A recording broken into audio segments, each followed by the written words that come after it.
Good morning, everyone. Wow, a response right and early. That's fantastic. I like that. I'm Jeff Saylor. I'm the president and CEO here at the Toledo Zoo, and I'd like to welcome you to the opening session of our 125-year anniversary symposium. So it's really amazing to be part of an institution that is 12 and a half decades old. It's absolutely humbling to be part of something that has existed for so long and has meant so much to so many people. And we couldn't have done this. We couldn't have done these 125 years without everyone's support. And today, in particular, we are supported and sponsored by Synovus Energy. So I'd like to thank them, and also thank the Lanterman Foundation for their support of this event. Over the next 3 days, we're going to be celebrating the work that the Toledo Zoo has done over all these many years. The days are kind of themed in some sense. Today, it'll be mainly the history and our regional conservation. Tomorrow, many of our partners from around the world and some of our staff from around the world to come and talk about the work that we do at that level. And then on Thursday, we'll actually be looking at how we're growing our future.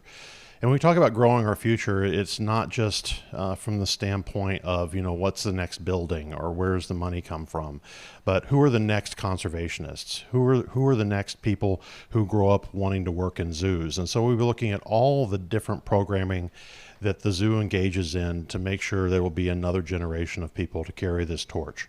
And so that, hopefully in 25 years, you'll all be here for the 150th. I probably won't, but, just so you know. I think, let me see here. This is a new,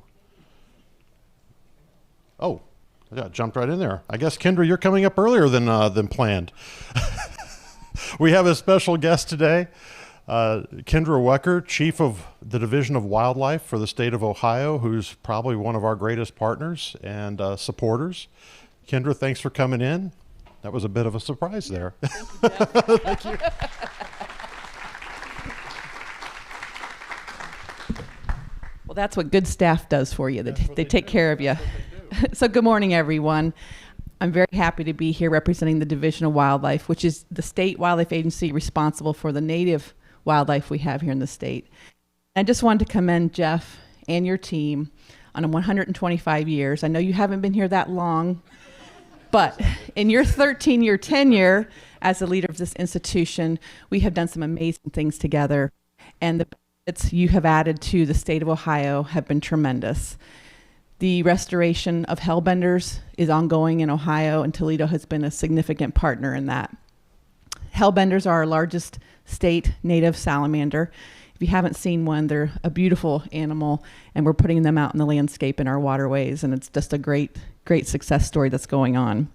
As well as Carner blue butterflies, we attempted some work here with you as well. I see Mitch Magdish today helped partner with that. And then some exhibits. We've had Frogtown and some other things here at the zoo. But you guys have been first and foremost here representing Northwest Ohio across the landscape, and we just want to commend you on that. We're 150 years old, so we've been around too. Looking our age, aren't we? But with that, let me state here formally what we have to say on our plaque. But congratulations to the Toledo Zoo on 125 years of excellence in wildlife conservation. The Toledo Zoo has led vital efforts to protect native Ohio wildlife species, and the Ohio Division of Wildlife deeply appreciates their long-standing partnership and continued commitment to conserving Ohio's wildlife for generations to come. Thank you so much, and congratulations on this honor.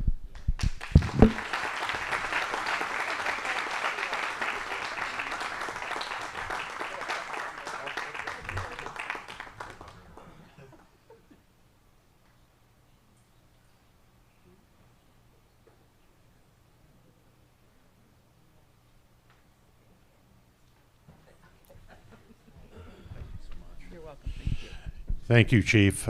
We should all be really proud to be in a state that values wildlife the way Ohio does. It's amazing the support that the zoo gets from the state to do this work. We have a state that truly respects and truly wants to see wildlife survive here and thrive here. And we couldn't do it without our partners from the Division of Wildlife. So thank you. I appreciate that.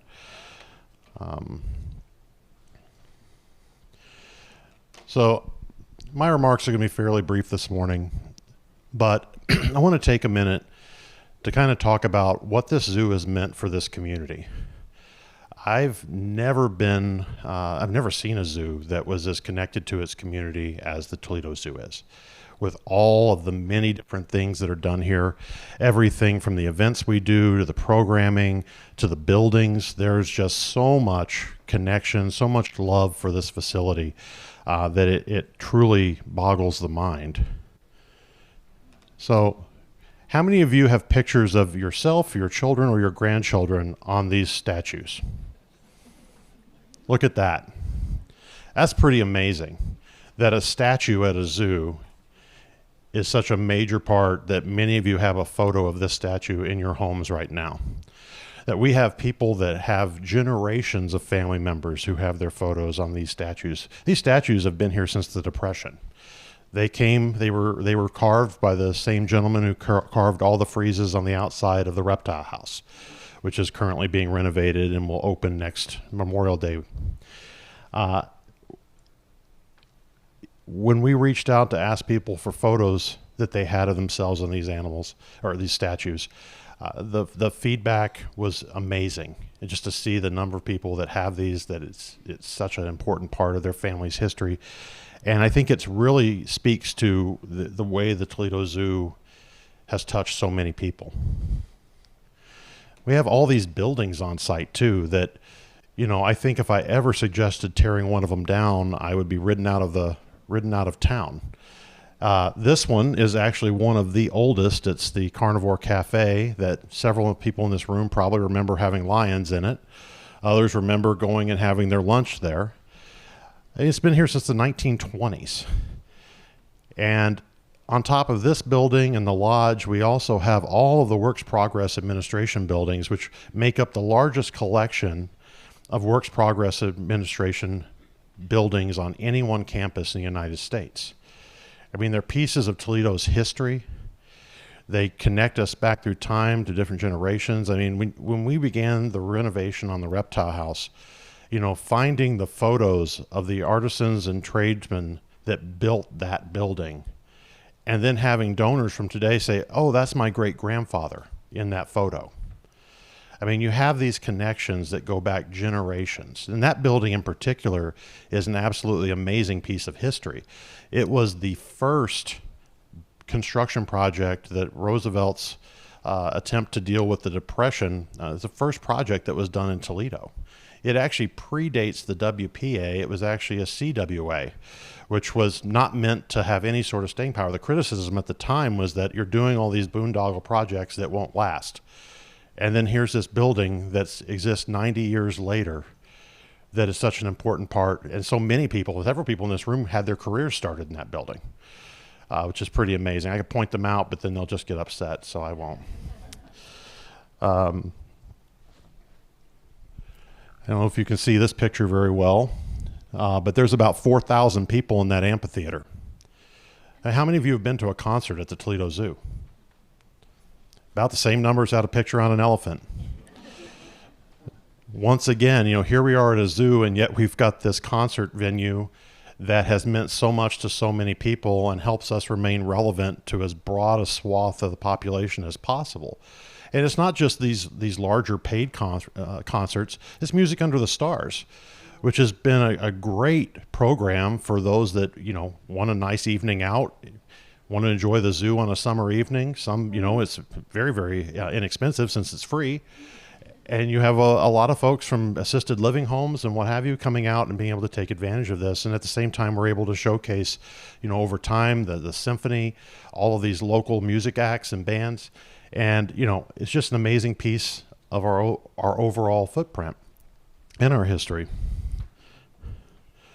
Now, here's another really amazing place where the zoo makes a connection with people. This is Zoo to Do.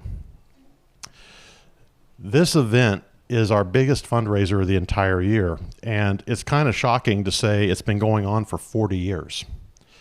I've worked at several zoos. No zoo that I've ever been to has an event that's lasted 40 years with the same name that has just grown and grown and grown. I believe we had close to 2,600 people this year that came and supported this event that also showcases the incredible restaurant scene that we have here in Toledo. You know, just one other way that this institution connects with its community. And, you know, last but not least, I mean, Lights Before Christmas. Is there anybody in the room who hasn't been to Lights Before Christmas? And Chief, you don't have to raise your hand. You don't live here, but this event, once again, over 4 decades in existence. It goes on the last 6 weeks of the year and represents 200,000 plus guests. It's over 20% of our business occurs in the last 6 weeks of the year at this one event. That once again, like the elephant, the concerts, all these other things, it's generational. People bring their family here. When people come back to Toledo for Christmas, one of the traditional things they do is come to Lights Before Christmas. And absolutely amazing that it has been around that long and has had that kind of impact. But you know, the zoo is also a huge economic driver. These same incredible events and exhibits and these different connections with our community has also meant that we've been able to make some incredible inroads into being an economic driver in this region. In 2025, including our capital spend, the zoo's budget is over $51 million. That comes out conservatively to nearly $130 million of economic impact in this region. And of the million plus guests that come here, over 500,000 of them are tourists to this region, many of them from the Detroit area. And we're very proud that we're bringing new dollars into Toledo. It's not just Toledoans coming and spending and supporting the economy. It's people from all 50 states and a major metropolitan area with its own zoo coming to support this region. It was absolutely amazing. And I didn't put it up here, but that support, that incredible, the compelling nature of our experience, we're at 80,000 membership households. Now think about that for a minute. 80,000 membership households. You know, if they average about 4 people per household, that's a lot of people who make up our membership community. And it kind of mirrors what we see with our guests, and where we see 40% or more of our members coming from outside of this area. So people are coming and supporting this Toledo treasure, and they don't even live here, which tells you a lot about the experience that the people have here. It tells you a lot about the quality of this institution and what it means. At the same time, I don't think many people understand how many staff it takes to run this zoo. We have 250 full-time employees and 1,000 part-time employees who work here every year. And we're pretty proud of that as well, because within that 1,000 part-time employees, you have a large segment that it's their first job. This is high school kids in college that may not have held a job yet, and their first job is here at the zoo. Ironically, it's also a lot of people's last jobs. They've retired, and not last in that they never worked again, but retirees that are looking to make a little extra money. I was kind of stunned when I first started and found out that one of the people that hangs up lights for Lights Before Christmas, he was 80 years old, up in the cherry picker, hanging lights. That was kind of scary for a number of reasons. And I don't think he still does it 13 years later, but it was pretty amazing that here we have a place that's providing these opportunities to these 2 different classes of individuals. When you think about a total of 1,250 employees, though, the last time I checked, it was almost the same size as Meyer in all of Northwest Ohio. So think about that from the standpoint of a business. I often hear, well, you're a neighborhood zoo. It's like, well, we're a pretty big neighborhood zoo that has a pretty big impact here in our community. But I'd be remiss if I didn't talk about the animals. We've had many animals here that I think have been as important, as well known, if not more well known, than the buildings or the events. I I'm not sure how apocryphal this story is, but it all started in 1900 with a woodchuck. And the story goes, this gentleman bequeathed what he thought was a bear cub to the city of Toledo to be exhibited in what was Walbridge Park, and it turned out it was woodchuck. But it was a start for great things. And you'll see, from the beginning, these animals were critical and central to this zoo experience. And we have Toots the elephant that was the subject of a Blade cartoon in the editorial section, because he used to get out and roam around Radcliffe and Shadowrun and would, stick his trunk into upstairs windows to wake people up in the morning. We've tried to stop that, so we don't really do as much of that anymore with our elephants for liability reasons. But here's an animal that was very well known in its time. Talk about a popular animal, Galopi the tortoise. I mean, if you were here in the 50s and 60s, there's probably more photos of people on Galopi than there is on the elephant statues. And, was around here for decades and made such a lasting impact on so many people. And we have new animals today that inspire and get people to be excited about wildlife, like Baru, our crocodile, 18 feet long. Or Dodge, our Kodiak bear, who has now thrilled thousands upon thousands of school children who come to the Carson Education Center to see him and show people how magnificent bears are, especially when he stands up to his full 10 feet in height. Just absolutely amazing. And, here's an animal that came to us as a rescue. Could have just unfortunately passed on, because of his circumstances when he was a cub, but came here to the Toledo Zoo, and he inspires millions and millions of people, and does so much for wildlife in general. When you think about the experience people have here when they're at the zoo, he's so much a part of that, which then translates into financial support and member support, which then translates into work we do both with the community here, with regional wildlife work, but also our global work. And last but not least, the elephants. Our elephants have been a central part of this facility almost since its beginning. And here we have Renee and her youngest calf, Kirka. Renee has lived here for over 40 years. Almost a third of the total time the Toledo Zoo has been in existence. She and her calves have made an incredible impact on people. We have an incredible program called Companies for Kids, where local corporations can help children that may not be able to afford to make a trip to the zoo. We'll put tickets in their families' hands and get them to the zoo. The one thing we ask in that program is the families send some sort of note telling us how their trip went. And two of the most touching stories that we have gotten back from this involve our elephants and actually highlight what zoos really mean to people. We had one child who was nonverbal and came to the zoo and saw the elephant and said elephant.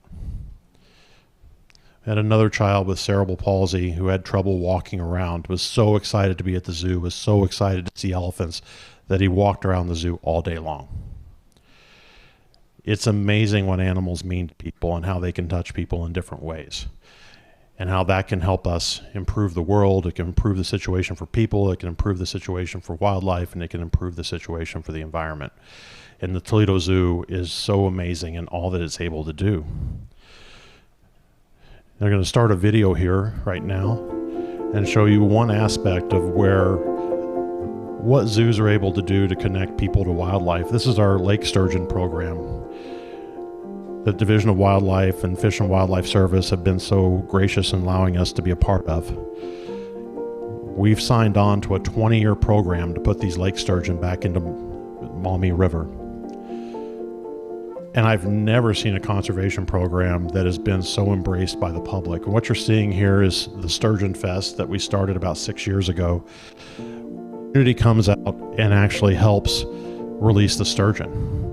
We have hundreds of people come every year, and the children go and they sponsor a sturgeon and put it in the release slide and put it back into the river. In this program, it's not just been the people who have come to Sturgeon Fest who have benefited from this and enjoyed it. We're contacted by fishermen throughout the lake who might catch one of these fish by accident. We get pictures of these fish before they release them back into the lake. We've seen how they use the environment from the tags we put in them that are then found by the sonobuoys out in the lake. We find the young sturgeon go from the Maumee River out to Put-in Bay. And then this last year, we found a sturgeon nearly 3 feet long who had made it back to the Grand Rapids Weir. So they're already larger than we thought they would be. They're already coming back into the river as we had hoped. And it wouldn't shock me that if in the very near future, we actually see young sturgeon that were actually produced in the river and not here at the Toledo Zoo. So just an absolutely amazing program. And Corey, if you want to let me advance to the next slide, that would be great. And then, like I said, we do a lot of work globally. And one of those programs that we've put the most emphasis into is our work with Tasmanian devils. And here you actually see 2 Toledo Zoo employees working with Tasmanian devils in Tasmania. Our zoo has been able to be one of the largest supporters of this work to keep this critically endangered animal alive. We've helped find new genetic materials within the Tasmanian devil population. We've been able to help the Tasmanian government get these back to their breeding facility, breed these animals with the captive population, and then get the animals back out in the wild again. And we've been a major exhibitor of Tasmanian devils for over 10 years now. One of the few zoos in the country that do that. And it's all part of a reciprocal program where our team, our scientists, even our videographers are over in Tasmania helping with the program. And then our guests get to see that and inspired by it back here in the United States. And last but not least, we have our native plant work. The team here at the zoo started the Wild Toledo program, I think pretty much in the fall of 2012. So it's been around for about 13 years now. They have done work in 5 different states, getting native plants restored, working with corporations, with local government, with individuals to find ways to connect our constituency, our guests, our supporters with actual real-time conservation actions that they can do that are meaningful to them. And we've seen this grow and grow and grow over the years. Last year, the revenue from this program was $500,000. So think about that, a $500,000 conservation program where we didn't have to go get a grant for it. We actually had people join us in doing this work and support it. And they actually got a benefit out of it too. Wildlife got a benefit out of it, and the Toledo Zoo got a benefit out of it. So I think you're going to see over the next 3 days some amazing, amazing work that's done here. You're going to see how impressive this zoo has been for this community for generations. And I thank you all for coming. And with that, I'm going to go ahead and hand it over to Mitch Magditch, who was our curator of education for many years and was one of the folks that started our modern conservation program here at the zoo. Mitch, if you'd like to come on up.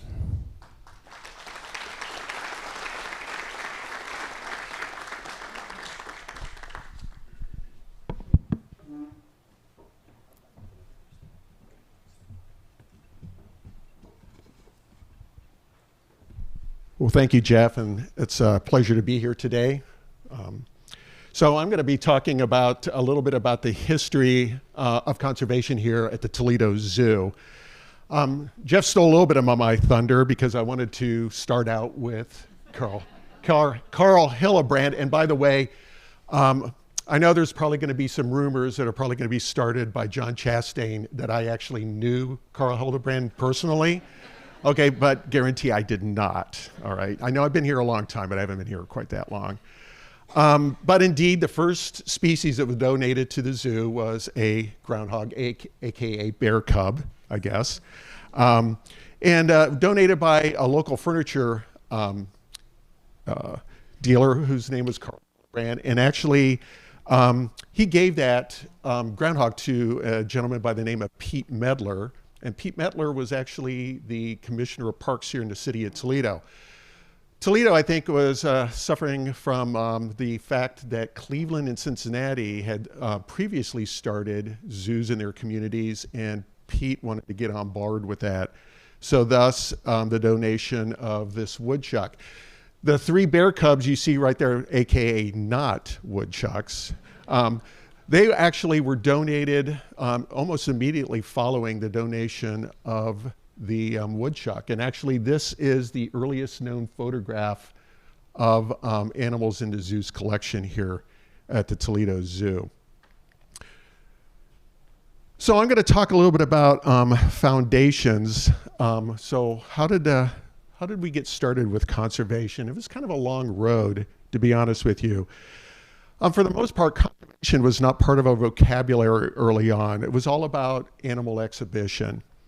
And yet today, conservation is our mission, from restoring prairies to saving species on the other side of the world. So we've come a long way in terms of our conservation programs here. This is a early photograph of the Toledo Zoo. As a matter of fact, this is the earliest known photograph of the Toledo Zoo. You notice the Victorian style clothing kind of gives you an idea of the period that we're looking at.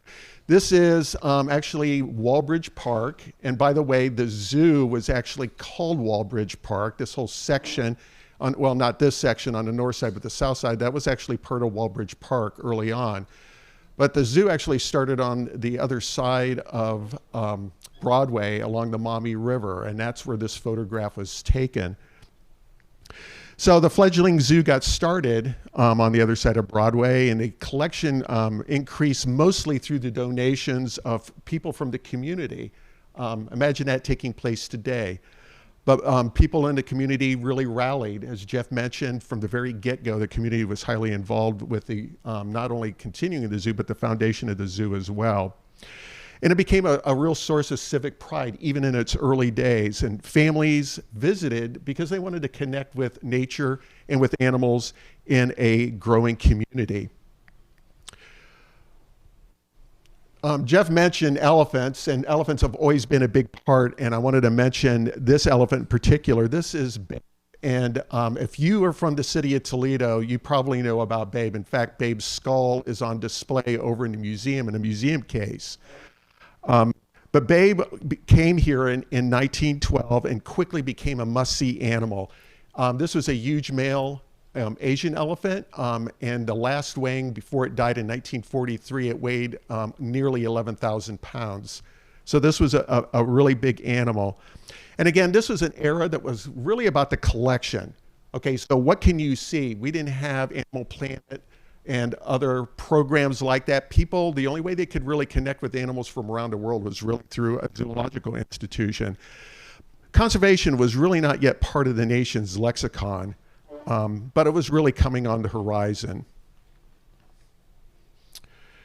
So in the early 20th century, and most of us know, if we're from the United States, know this story. So we had the rise of U.S. conservation leaders, people like John Muir, Teddy Roosevelt, and one of my favorites, who's a little bit later, was Aldo Leopold. As a matter of fact, one of an essay that was written by Aldo Leopold called Thinking Like a Mountain is one of my favorite essays, and really was foundational for me as a young conservationist getting started in the whole movement.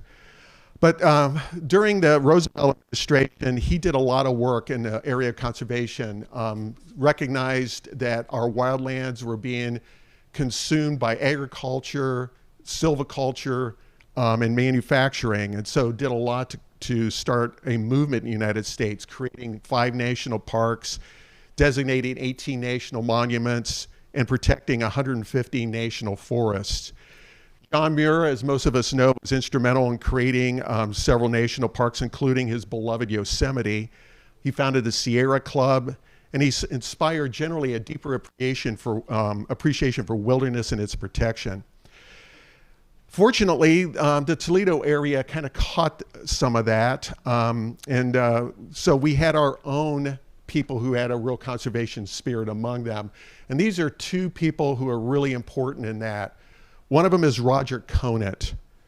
Roger joined the zoo on March 4th, 1929 at age 19, and he was the first formally trained curator hired by the Toledo Zoo. He was an accomplished herpetologist and naturalist. And one thing that was really remarkable, he spent time studying the herpetofauna in our regional treasure, which is the oak openings. So he, along with Luke Campbell, who I'll talk about in a minute, were local naturalists, and they recognized the biological significance of that area even at this period of time. And he went on to author several books, one of them, The Reptiles at Ohio, and the other, and most of us probably have a copy of this sitting somewhere on our bookshelf, the classic Peterson Field Guide to Reptiles and Amphibians in Eastern North America, the author of that book. He left the Toledo Zoo and he went on to become the director of the Philadelphia Zoo, where he retired in 1974. Lou Campbell here, who's on the right, he began documenting Lucas County bird populations in 1926. He, along with Roger Conant, recognized again the significance of the oak openings, and he scrupulously documented the region's endemic bird species, laying the groundwork for future scientific research.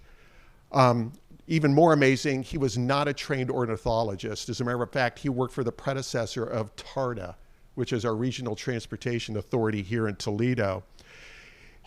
He became a founding member of the Toledo Naturalist Association, TNA, and he worked with the Toledo Zoological Society to publish The Birds of Lucas County.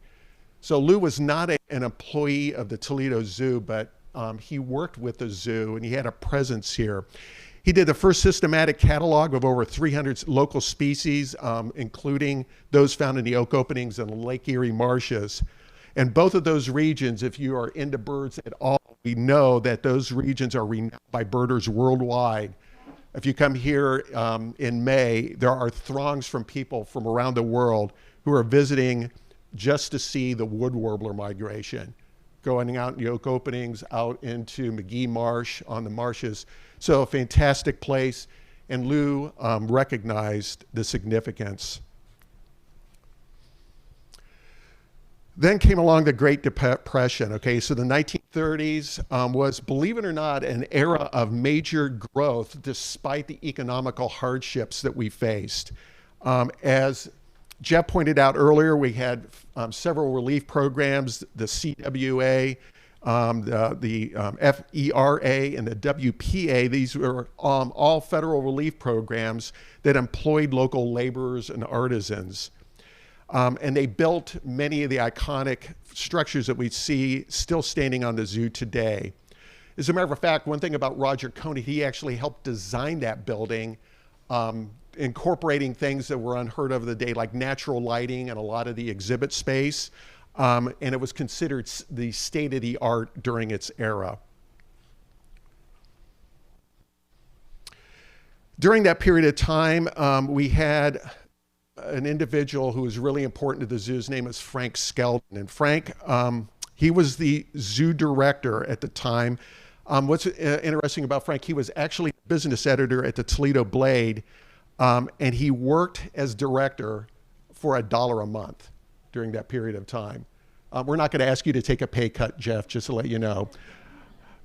This is kind of an interesting anecdote about about Frank. He actually scooped the Titanic story. So he rented a vessel in New York City. He went out and met the Carpathia when it was still out in the Atlantic, and he scooped the story. So it kind of shows you Frank's resourcefulness, and that resourcefulness really paid off in his tenure here at the zoo.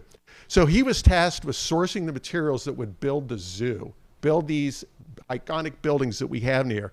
So he actually, in this picture here on the right, that's the former Miami-Erie Canal that ran in front of the zoo, where the present-day Anthony Wayne Trail. He actually took the giant blocks of stone and timbers from the locks and actually utilized those in the construction of the reptile house and other buildings.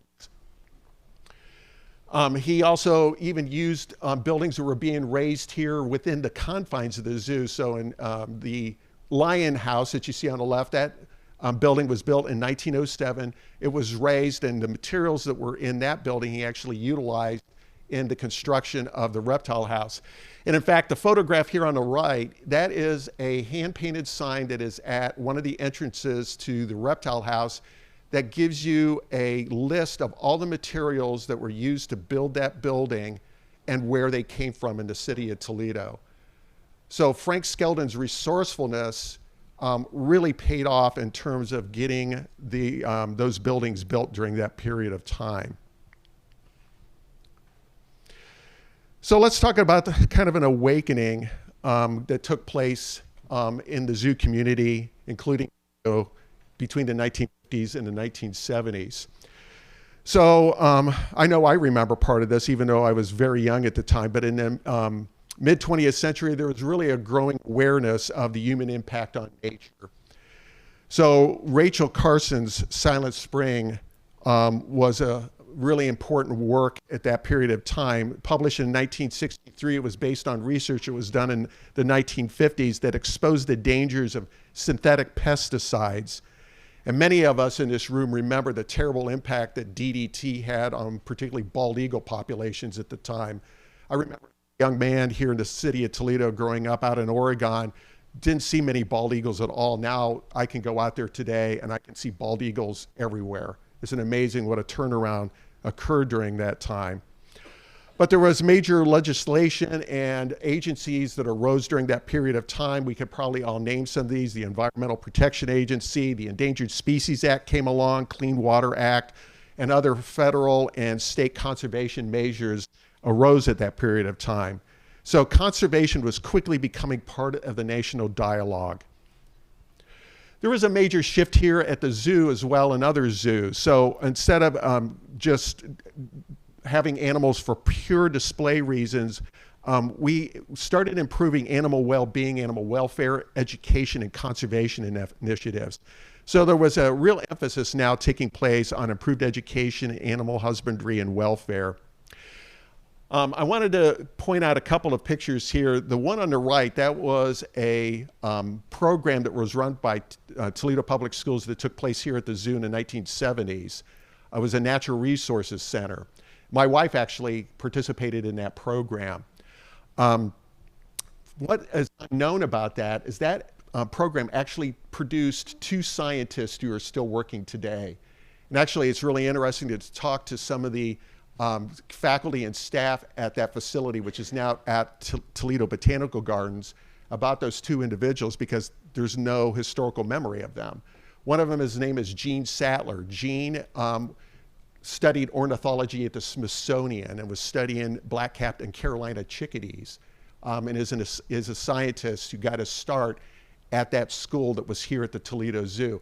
Another is, his name is Keith Swindle, and Keith was the lead biologist on the spotted owl program in Oregon. He now works as an endangered species law official in the state of Hawaii. So that program produced scientists who went on to make an impact in conservation. Toledo, at this particular time, this is the 1970s we're looking at. Okay, so we started to have improved animal welfare, animal education, moving into the area of conservation. So during that period of time, we had the construction of our Animal Care Center, which opened in 1973, and the Rare Mammal Building, which is now housing our gorillas and our orangutans, opened in 1979. But the 1970s also represented a period of real struggle. It's really amazing to look back and see 2 periods of incredible growth here at the zoo took place during times of peril. During this period of time, we were still operated by the city of Toledo. We were a city zoo. And in the 1970s, any of the cities in the Midwest, industrial Midwest, they were suffering financially because of the flight out to the suburbs. And Toledo was not immune. And so we went through a period of time here in Toledo where our economic situation was so dire that we were down to 34 full-time employees. The museum was closed, the conservatory was closed, and other buildings were closed at the time. I can't imagine running this institution with 34 full-time people, but that's where we were. And during that time, Bill Dendler was hired as the curator of herpetology. He then went on to become the director here in January of 1981. And Bill did something pretty amazing along with the board and the community here in the city of Toledo. Bill was able to petition to the county commissioners and got 2 incredibly important ballots on the issue. One was for capital improvement, the other one was for operating later on. And so we were able to break away fiscally from the city of Toledo and become an independent nonprofit operated by the Toledo Zoological Society. That was a key turning point. And that enabled us to do some incredible construction work here, including the African savanna, which is now called Tembo Trail. It was groundbreaking in terms of exhibitry of animals and animal welfare and animal well-being. And so that kind of moves us into our modern period of time. As I mentioned, we were really struggling, but with the construction of the African savanna, we were able to do the world's first hippaquarium.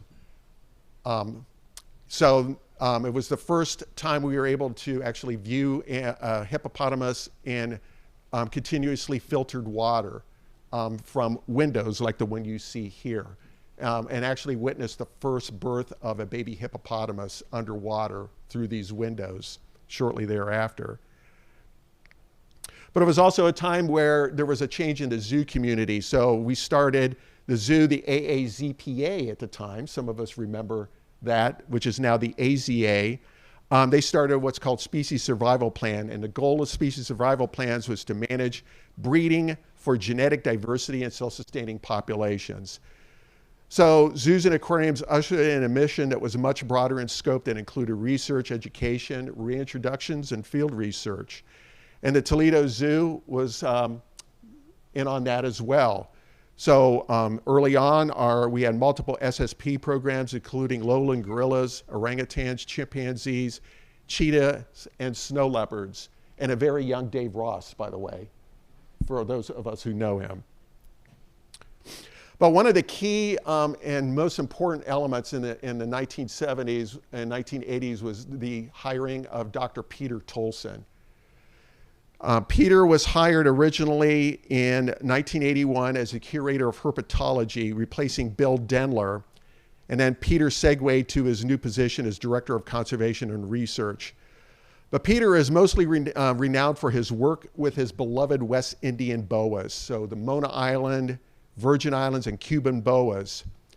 He did field work throughout the West Indies, but particularly at his Marine Corps stomping grounds at Guantanamo Bay, Cuba. That's where he really fell in love with these boas and the other herp life that was in the area, amphibians and the reptiles. So Pete did something amazing. He did a boa reintroduction program on 2 islands in the West Indies. One was an introduction in 1993 on Cayo Ratones in Puerto Rico, and then a later reintroduction on Stephen Key in the U.S. Virgin Islands. So Peter worked collaboratively with a number of other zoos on this project, and because of his ability with breeding these animals, was awarded the AZA Edward H. Bean Award for the program in 1987. My introduction to Peter was through this critter. This is the Karner blue butterfly. Prior to coming to the zoo, I worked for the Division of Natural Areas and Preserves here in the state of Ohio. I did work for them in surveying Lucas County for any remnant populations of the Karner blue butterfly, which later on became a federally endangered species. Pete was really interested in my work that I did prior to my employment here at the zoo. And so, because of curiosity, it led to a field trip up to Allegheny, Michigan, where there were still extant populations. And that's all it took Pete to really get bitten by the bug, so to speak, on local conservation. So Peter really fully embraced that program. And in 1998, we were able to, the Toledo Zoo under Pete's leadership, conducted the first U.S. introduction of an imperiled butterfly at the Nature Conservancy's Kitty Todd Preserve in western Lucas County. Other sites within the Oak Openings region followed, and over the years, over 15,000 adult Karner blues were released into the Oak Openings. We went on to work with other imperiled butterflies, such as the frosted elfin, purplish copper, swamp middlemark, and Mitchell satyr.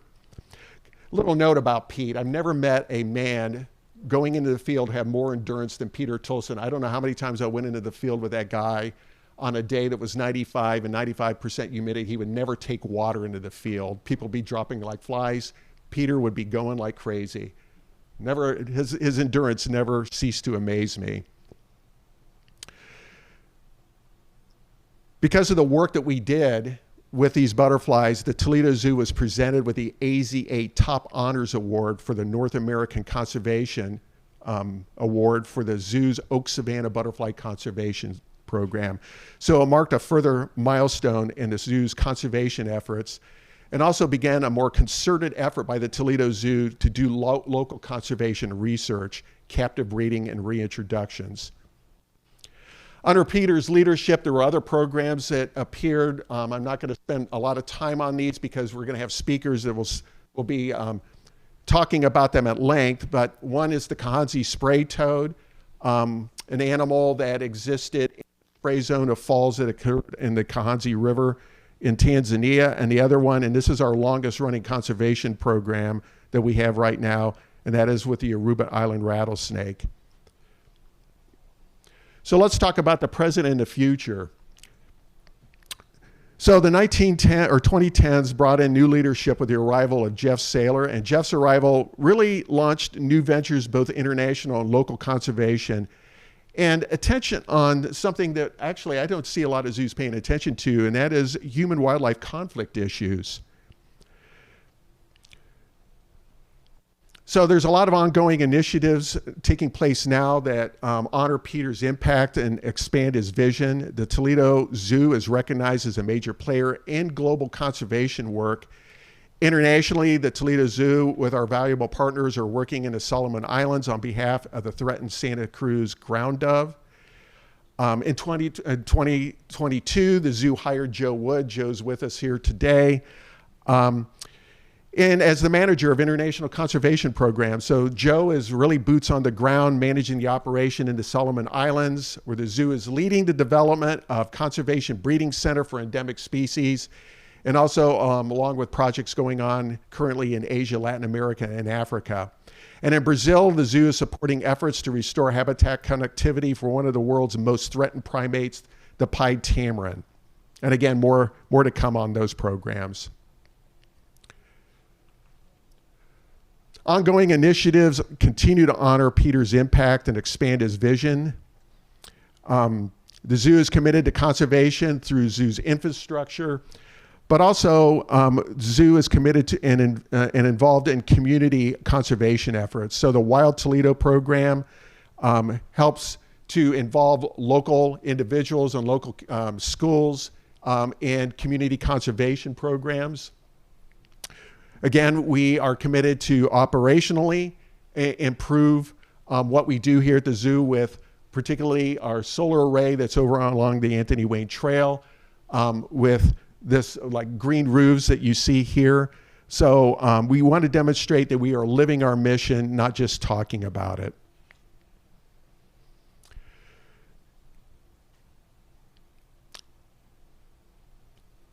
So on the left-hand side, we have a program that we're really doing well in involving our school communities. It's called Project Prairie. You'll hear more about Project Prairie. But we have installed prairies on school properties, school campuses throughout the area, replacing the ubiquitous turf grass with prairie habitat, where the students actually get out into the habitat and are doing real science instead of just learning about science in the classroom. We are also involving, again, people in our community conservation efforts with Wild Toledo, with continuing our butterfly work, with Monarch Watch by tagging monarch butterflies. We've had a number of those tags that have been returned.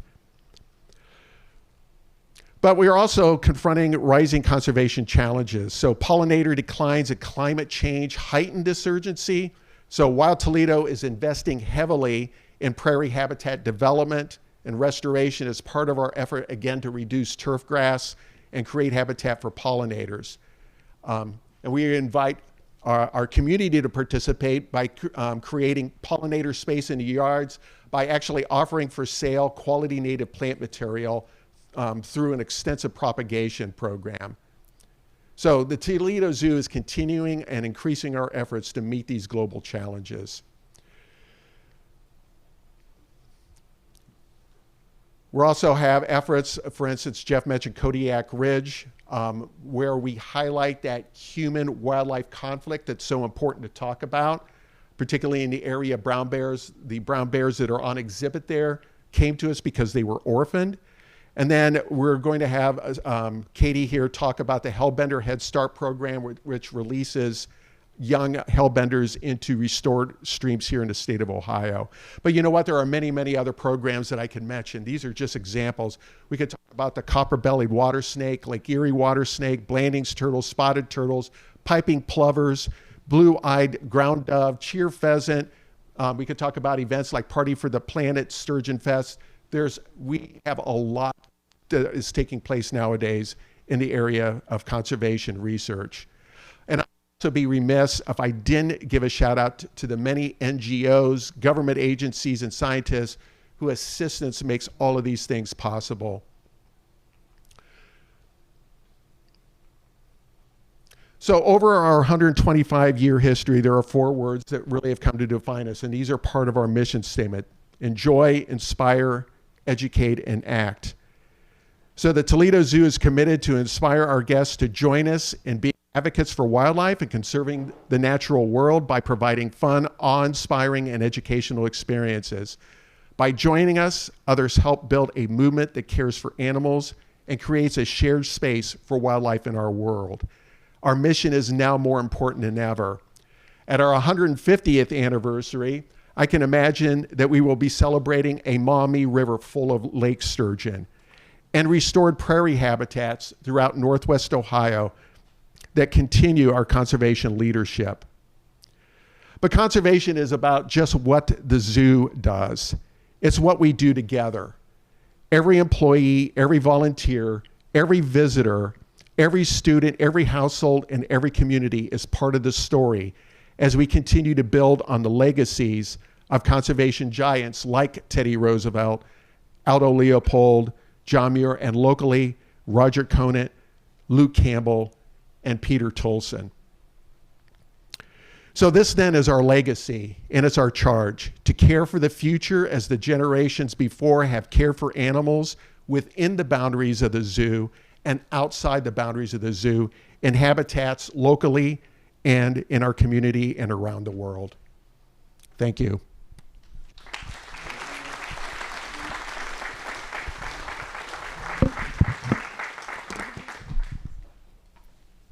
Thank you, Mitch. I really appreciate that. Next on our list is Jake Schoen from our Wild Toledo program. Jake's going to talk to us about the Toledo Zoo Butterfly Conservation Program's history and current successes. Come on up here, Jake.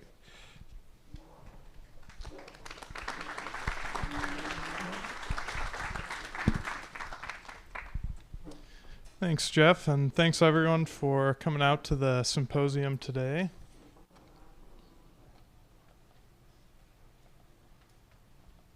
So the Toledo Zoo has a long history of local butterfly conservation, with efforts ranging from federally endangered species like the Karner blue or the Mitchell satyr, to more common backyard butterflies like the monarch butterfly. Some of our notable historic work is centered on the Karner blue, which its historic range included the Oak Openings region here in Northwest Ohio. However, the species was extirpated in the state in 1988. In 1992, the Ohio Karner blue butterfly recovery team was formed, and the Toledo Zoo was tasked with developing a captive husbandry and breeding protocol in an effort to reintroduce the species back into the state. Additionally, we were tasked with analyzing the wild habitat of the species to inform those restoration efforts. The following year, a butterfly greenhouse, as you can see there on the left, was constructed here on zoo grounds. And in that space, we worked out the kinks in growing their host plant, the perennial lupin, and also worked out the breeding protocols with the surrogate species, a closely related Melissa blue butterfly. And habitat analyses in the field showed that the planned release sites had a very similar density of nectar plants and host plants as extant populations in Michigan, which proved promising for a potential successful release. And in 1998, the first carners were actually collected from the wild population in Michigan and brought back to the zoo for our breeding program. That very first year resulted in the rearing and release of over 200 individuals. And as Mitch mentioned earlier, this actually marked the first reintroduction of an imperiled butterfly in the country. After nearly a decade, over 15,000 animals were released throughout 5 sites in the state. And we saw great results from these. They were breeding in place and even spreading to new populations on occasion. However, the drought in 2012 and the extreme heat did once again wipe them out and extirpate them in the state. Captive breeding continued through and beyond 2013 and was coupled with additional studies by the zoo and other organizations looking at the requirements for carners in the wild and ways in which we could contribute to them persisting here in the state and also throughout their entire range. However, the research, published research from here at the zoo as well as the National Park Service identified that climate change was a large issue for the carners. It was making their current habitat less conducive to their persistence, especially on the southern end of their range.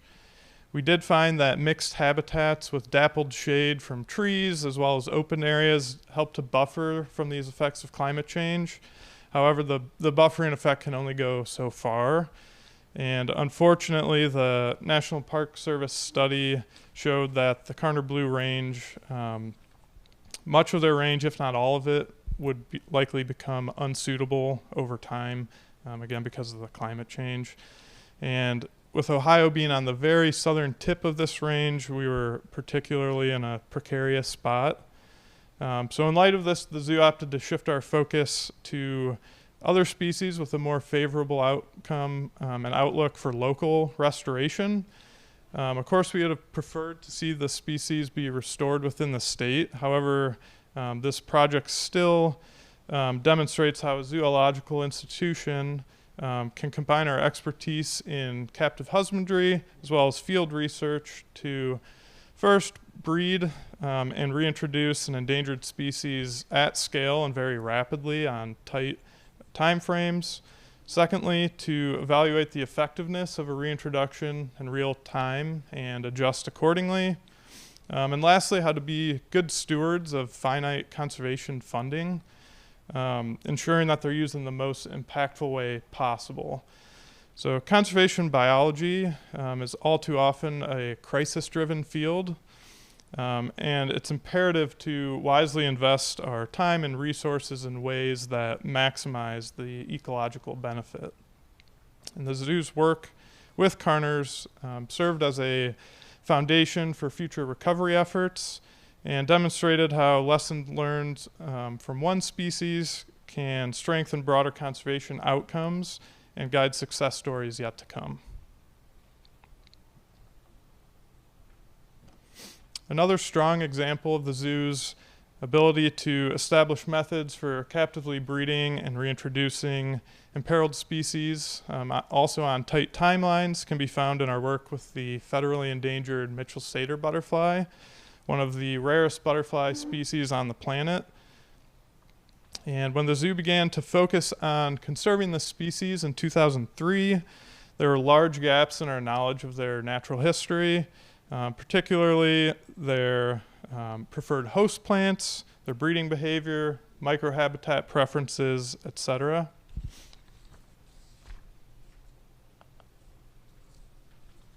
And establishing a captive colony of the Mitchell satyr here at the zoo allowed our conservation staff to identify many of these life character or life history details, particularly the caterpillar's host plant preference. And these data helped inform the field conservation efforts. They assisted in identifying suitable sites for reintroduction and also provided vital information to land managers who are currently managing areas with extant populations. Later on, the construction of a state-of-the-art butterfly conservation lab in our Promedica Museum of Natural History. It furthered our advances in our knowledge of this species, particularly in regards to their larval temperature preferences, their overwintering behavior, and their phenology, specifically how the temperature can affect the timing and number of adult flights each year. And this work resulted in the release of numerous captive bred animals back into existing populations that were dwindling, as well as into reintroduction sites in several different states. Tissue samples from animals in this captive collection also contributed to advancements in our understanding of the genetics of the species and allowed us to further some insight into reproductive parasites that have been plaguing the species and implicated in their decline as well. So in addition to our federally endangered species programs here at the zoo, we've also worked to conserve more common species, at least historically, such as the monarch butterfly, for over a decade. Once more common than today, monarchs have sharply declined by over 80% since the 1990s, mostly due to habitat loss. And our approach to conserving them is two-pronged. It combines both an ex situ breeding and head start and release program with an in situ habitat restoration program. And this habitat restoration component is vital because without a place to be released into, those captively produced individuals would have a hard time finding resources required in order to survive and carry on. Our captive breeding program involves collecting adult animals from the wild, screening them for diseases, and breeding them in a dedicated facility. The caterpillars are raised on swamp milkweed plants in a greenhouse that mirrors natural conditions until they pupate. And as the adult monarchs emerge from their pupa in the fall, they each receive a unique tag, which has a code on it that allows citizen scientists, many of our zoo patrons included, to track these animals on their migration south to Mexico. And each year we release about 1,000 adult monarchs, all tagged. And we're proud to say that typically each year a handful are recovered by researchers all the way down in Mexico, showing that animals produced and released right here at the zoo do indeed make it all the way south and help contribute to that next generation of monarchs. And these captive breeding and release efforts are accompanied by our habitat restoration projects that are also led by the zoo. And restoring habitat means starting with the base of the food chain, which would of course be plants, and specifically native plants. So native plants are those that have evolved alongside our local wildlife for millennia. And over these really immense time periods, they've been able to form intricate relationships with one another. The native plants have adapted to use the animals for things like pollination or seed dispersal, and then our native wildlife have adapted to utilize the plants for food and shelter. A great example of this can be found with monarch butterflies that have specialized to eat milkweed during their caterpillar stage. In fact, the caterpillars are so specialized that milkweed is actually the only species of plant that they can consume to reach adulthood. And so to effectively restore monarch habitat, we need to get more milkweed and more nectar plants out on the landscape. So in pursuit of this goal, in 2013, the zoo founded the on-grounds habitat restoration projects. Over the last 12 years, more than 20 native prairies have been installed throughout the zoo grounds, and native plants have also been heavily incorporated into our more formal landscapes as well as into animal exhibits. And our campus now serves as an ecological oasis, supporting a wide suite of native flora and fauna, including, of course, the monarch butterfly.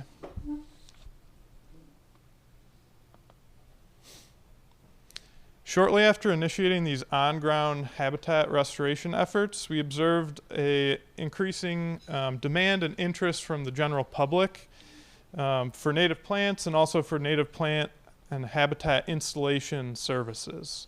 And so Wild Toledo, which is a branch of our conservation initiatives here at the zoo, was formed in 2014 to address this demand. Wild Toledo is focused on installing, maintaining, designing native plantings throughout the region. And our services include native prairie installations, which are more wild type habitats, a native retail nursery, which sells potted native plants for homeowners to incorporate into their gardens on their own, as well as a formal native landscaping service. And these three different options for incorporating native plants into the landscape really make habitat restoration accessible to the widest possible audience and allow it to be conducted in a vast range of locations and scenarios. From homeowners to corporate campuses to schools, municipalities, and beyond, Wild Toledo can tailor a native plant installation to meet these very specific and various needs. So whether you have a small yard with strict HOA requirements or a formal landscape to blend in with your neighbors, or even a large field in a rural setting, even a small high-rise apartment balcony can be effectively converted into wildlife habitat. And Wild Toledo can kind of address all of these different scenarios with our various offerings. We allow the public to engage in a more DIY way, or can take out all the guesswork and handle the planning, designing, installation, and maintenance, again, just to make it as accessible as possible. And these options are great because they allow the public to directly engage with conservation in a very tangible way. Offering these services to the public allows us to extend our conservation efforts far beyond the boundaries of the zoo's campus. As of this year, we've installed 120 native prairie habitats throughout the region, as well as 84 and counting formal native landscapes also throughout the greater region. And of course, these installations all do support the monarch butterfly, but there's a massive spillover effect. And these same plants that are planted to support the monarch are also going to support countless other species of butterfly, moth, and other wildlife.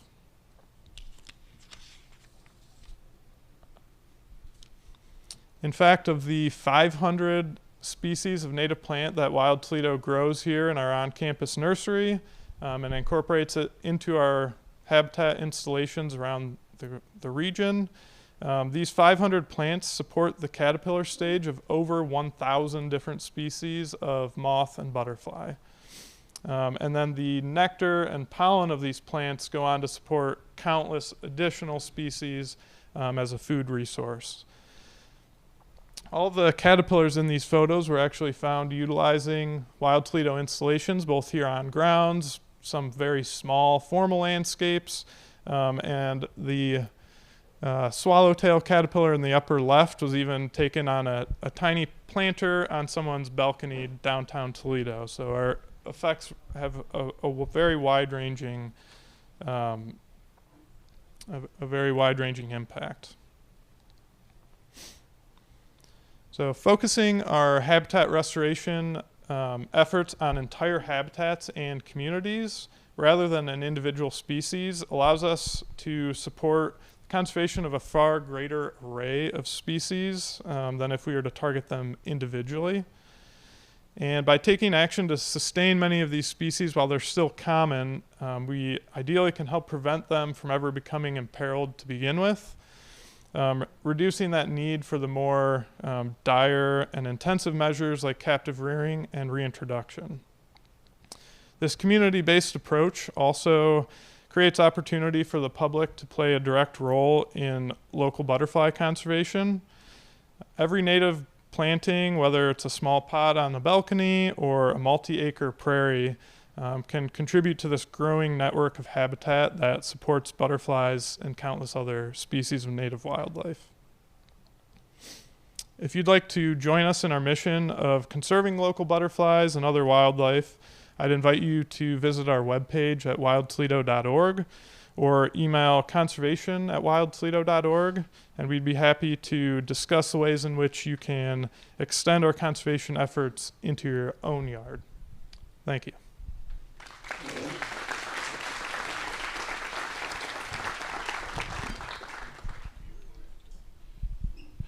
Thank you, Jake. We'll take a short break, about 15 minutes.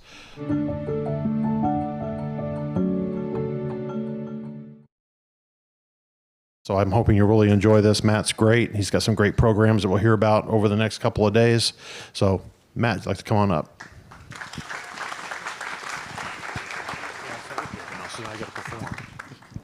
Thank you. That's not going to work. All right, so I guess we'll go ahead. Is that how that works? Ah, cool. All right, so I'm going to try to summarize 25 years of turtle research here at Toledo Zoo in a shorter amount of time than scheduled, so we can try to get you guys back to lunch on time. So this I'm going to start talking about what goes into our conservation programs in general. So I'm going to be talking about our turtle program today, but really the methods we use for this program applies to a lot of our other conservation programs. So hellbenders, snakes, birds, sturgeon, woodrats, you name it. And so one of the reasons we do this work is because we're facing an unprecedented amount of biodiversity loss. Now we can argue and wax philosophically on what the actual causes are, but at the end of the day, we are still experiencing a lot of loss of biodiversity, and we do have some responsibility in this. This loss of biodiversity can have a lot of rippling effects. It may not be apparent to us early on, but it will eventually hit us down the line, right? So we've seen that when we lose some of our key species, we have these species that they would normally eat explode in populations. They can spread disease. They can start to impact us by, consuming our food resources or things we depend on. And so we're really all in this together. And so this loss of biodiversity is extremely concerning. And I tend to look at this like a game of, I'm not sure if I can say the name if it's branded. So anyway, that block game where you pull out pieces and it may or may not fall down eventually. But every organism that we have in this game of blocks, we may be able to pull some out and it still stays tall, but eventually it's going to fall down, and that's when we're going to see these impacts for us. So when we start asking ourselves, what's the value of a turtle, a woodrat, a salamander, or snakes? Again, it may not be apparent to us right now, but it will be in the near future, and it will be for our children. This is a legacy we're leaving behind. So why turtles? I've loved turtles my entire life. I wanted one when I was a kid. And to me, turtles are almost like this culturally ubiquitous thing, right? Like, it's hard to find a television show or kids program that doesn't have a turtle in some way, shape, or form. A lot of people love these species. Franklin the Turtle was one of the first books read as a kid, and for all Yertle the Turtle. So turtles are fun. Turtles are kind of charismatic. Arguably, they're one of the more charismatic of the species we work with. People seem to have this fascination, this passion for turtles. But other than the fact that turtles are cool and they make great cartoon characters, why are we concerned about turtles? So turtles are widely recognized as one of the most imperiled taxa in the world, with almost 75% of known species described as threatened or in danger of extinction. So we see here, this is a rough map showing the number of species impacted by human encroachment around the world. And while we tend to see these very dark patterns elsewhere in the world, in our own neck of the woods I'm going to mess this up. Hey, right there. Where we're from, we're still in that orange area, right? Where we still have species that are in danger from human expansion. And we don't have that many turtles in the state of Ohio. So being in that, where's my number here? 3 to 4 species out of our total of, say, 11 to 13, that's a decent chunk of our native species that are impacted by human encroachment. Turtles are more of a threat than a lot of species because they have what are called a suite of life history characteristics that make them vulnerable. That's a mouthful for what I'll kind of go over here. Turtles are very long-lived. They have to live a long time. So for example, the Blandings turtle we work with that many of you may have seen in your backyards in the marshes, we know they can live to be upwards of 100 years old. We've been working with a group at the E.S. George Reserve in Michigan, and 2 years ago, I had the privilege of working with them when they brought in a turtle that was 94 years old, and they caught it when it was an adult. This turtle had 11 eggs that she laid. So at 94 years, these turtles are still reproducing, are still members of their population, and it's just absolutely incredible. And they need to live a long time. They have delayed sexual maturity. So what this means is it takes them a long time to get to that point where they're replacing themselves. So a lot of our mammal species here, if we look at this figure, we see a few species. It's from Canada, so that's why I got moose and bear. But our prey species, like our deer and our moose, at the end of 17 years, they are much more numerous than our predators and even our turtles. So over here, our snapping turtle is just laying its first nest after 17 years. It takes that long to reach sexual maturity. Now, the other thing that plays into this is low recruitment and low juvenile success. So if we look here at our figure, and let's say someone builds a road over that nest or impacts their nesting area, that entire year is wiped out and they've got to start over the next year, or maybe they just never make it. And so this is why turtles are very vulnerable, because they don't replace themselves very often, and they go back to these same spots year after year, and they really need high adult survivorship in order to maintain populations. When the adult turtles start winking out, we very quickly get into what's called an extinction vortex, where many of you may have heard the term ghost population. So turtles live so long, they can sometimes exist as what are called ghost populations, where you go out to the marsh, say, oh, I saw 5 Blandings turtles this year. Go back next year. Oh, I saw another 5. The population's doing fine. If they're all adults, they might not be reproducing. They're not replacing themselves. So eventually, after 100 years, when those individuals die, then those turtles are gone. And so turtles tend to persist on the landscape for longer than we appreciate, but they may not actually be, they may be a ghost of what they once were. Turtles have an underappreciated role in their ecosystem. When we start looking at biomass and what contributes to our food webs and our ecosystem, we generally think of these charismatic megafauna, right? So if we're thinking Africa, what's contributing most to things out there? We're thinking elephants, hippopotamus, that kind of thing. But when we look at species like turtles, even our aquatic turtles, they have a biomass that is greater than a lot of these megafauna, even in some cases like woodland salamanders that in these terrestrial areas can account for the majority of the biomass. So this means turtles play an essential and important role in their ecosystems. Now, if we look here, this is just a rough diagram of how a turtle nest fits into its ecosystem, right? So all those eggs turtles lay, not all of them are going to survive. So only about a quarter of them make it back into the wild where they have a chance of becoming an adult, right? The rest of the eggs may not be fertile, they may not hatch, so they're food for other species. The nutrients go back into the soils and the plants that help maintain those nesting areas. So they have a really, really important role in their ecosystem, be it as prey or support for other species. And I think it's very underappreciated. Oh, sorry, that's my circle of how many are going back to the wild.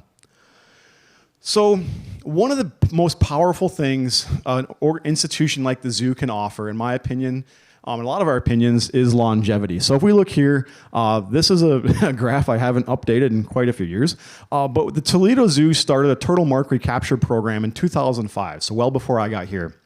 And so what we can do is we can look at the turtles we mark and recapture over the year and get an estimate for population sizes. Now these little peaks and troughs here we see are most likely due to survey effort, but with a lot of populations we see, you get these, these blips, right? So one of the powerful things of the zoo is we can do this even if we don't have a whole lot of funding. So we support this. And so I'm gonna pick on grad students. I was a grad student for a very long time. There's nothing wrong with that, but we have limited resources, right? So if I'm a grad student, I might have 2 summers to sample a turtle population.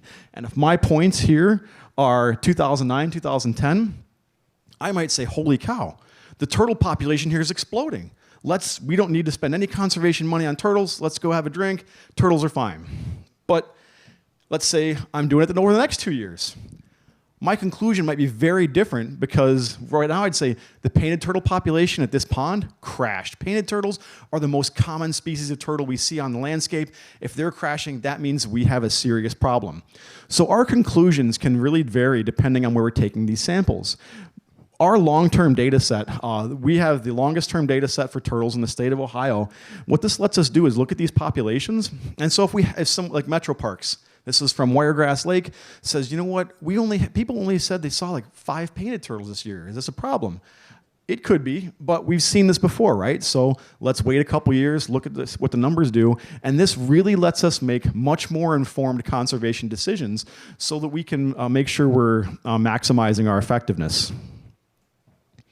So the Toledo Zoo's turtle research really focuses on 3 main species: Blanding's turtles, spotted turtles, and box turtles. Blanding's turtles and spotted turtles are currently under consideration for listing under the Endangered Species Act. Box turtle is a species of concern in the state. A lot of the methods we use to assess these species are very similar, and so today I'm going to talk about our turtle research from the lens of Blanding's turtles. I guess we don't use the turtle dogs for the Blanding's turtles, but they're just kind of a fun side project. So Blanding's turtles, there's been a lot of work done throughout their range, looking at population assessments and status. And so when we started really focusing on this with our partners in 2019, in Michigan and Ohio, we really didn't have a good idea of what the populations were doing. And that really makes it hard for us to work on regional conservation plans if we don't even have a base idea of how many there are. So we partnered with Michigan and Indiana to do some surveys throughout the Blanding's turtle range in our states. Blanding's turtles, adults are about the size of a football, kind of like this slate grayish shell with like light flecks, nice yellow chin. The 2 most distinguishing things, well, 3, about Blanding's turtles are that nice yellow chin, they got a nice long neck, and they always look like they're smiling. So if you ever see a Blanding's turtle, make sure you get that front picture of it. So we work together on what's called a comprehensive or coordinated monitoring strategy. And what this does is it's a group of individuals around the country who are all conducting research in the same manner. And that makes it much easier for us to compare notes at the end of the day. So if we want to look at Ohio and Michigan and start looking at Blanding's turtle populations, because believe it or not, Blanding's turtles don't really care about state boundaries. We have to look at this from a holistic perspective. This lets us compare notes directly and really make an impact. And so we followed this recipe within our states to assess the Blanding's turtles from just their distribution and then population sizes. We selected survey locations within the Lake Erie watershed. In Ohio, we could survey all known Blanding's turtle populations in one fell swoop. Michigan has a lot more places where Blanding's turtles are found. And so rather than trying to survey the entirety of the state, we limited our surveys to the Lake Erie watershed, and hopefully then Michigan can branch out in surveys sometime in the near future. I'm talking to John Balzoo over there. And so you can see here this diagrammatic view of our survey approach where we go to a wetland. This is all very organized. We follow a recipe, again, to make sure we're all collecting the same data. So from 2019 to 2021, we put in a lot of field work. I'm not saying it's a competition, but if it were, we kind of knocked it out of the park there, Michigan.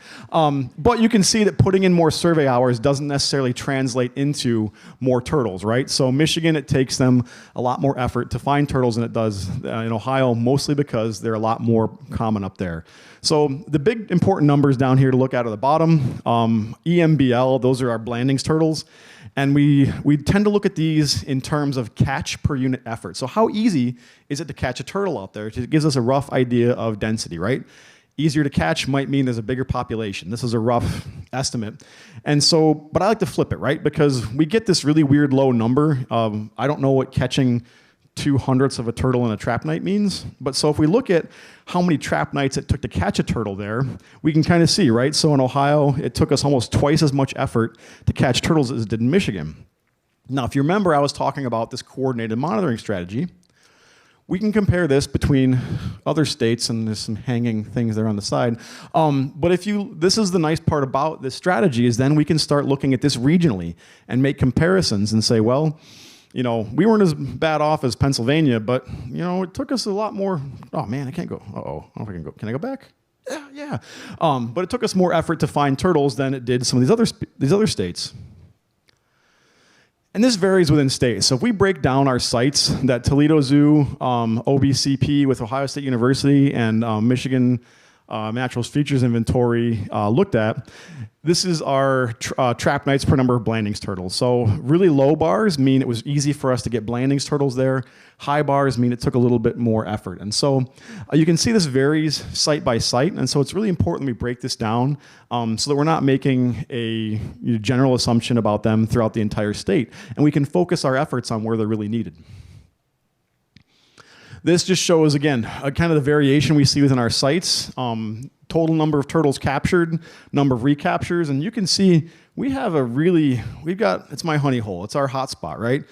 There's a really good site in this state where we can catch Blandings turtles, and we're going to talk about that here in a little minute. We can look through here. These are our long-term trap sites, so these are where we can really get mark recapture numbers and get these population estimates. So we looked at this from a couple of different approaches, and I can already see your eyes glazing over, so I'm not going to bother going into minutiae of this, but what this does is it estimates a density of turtles at the site and gives you rough population estimates. And we found that we saw a lot of variation in our sites, but we do have some hotspots in this state that were really encouraging.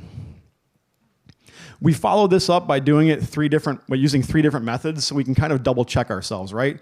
If one method is saying one thing, hopefully another is saying the same thing, so we get some trends. And this lets us look at these sites and double check our efforts and really approach this from a multi-technique strategy.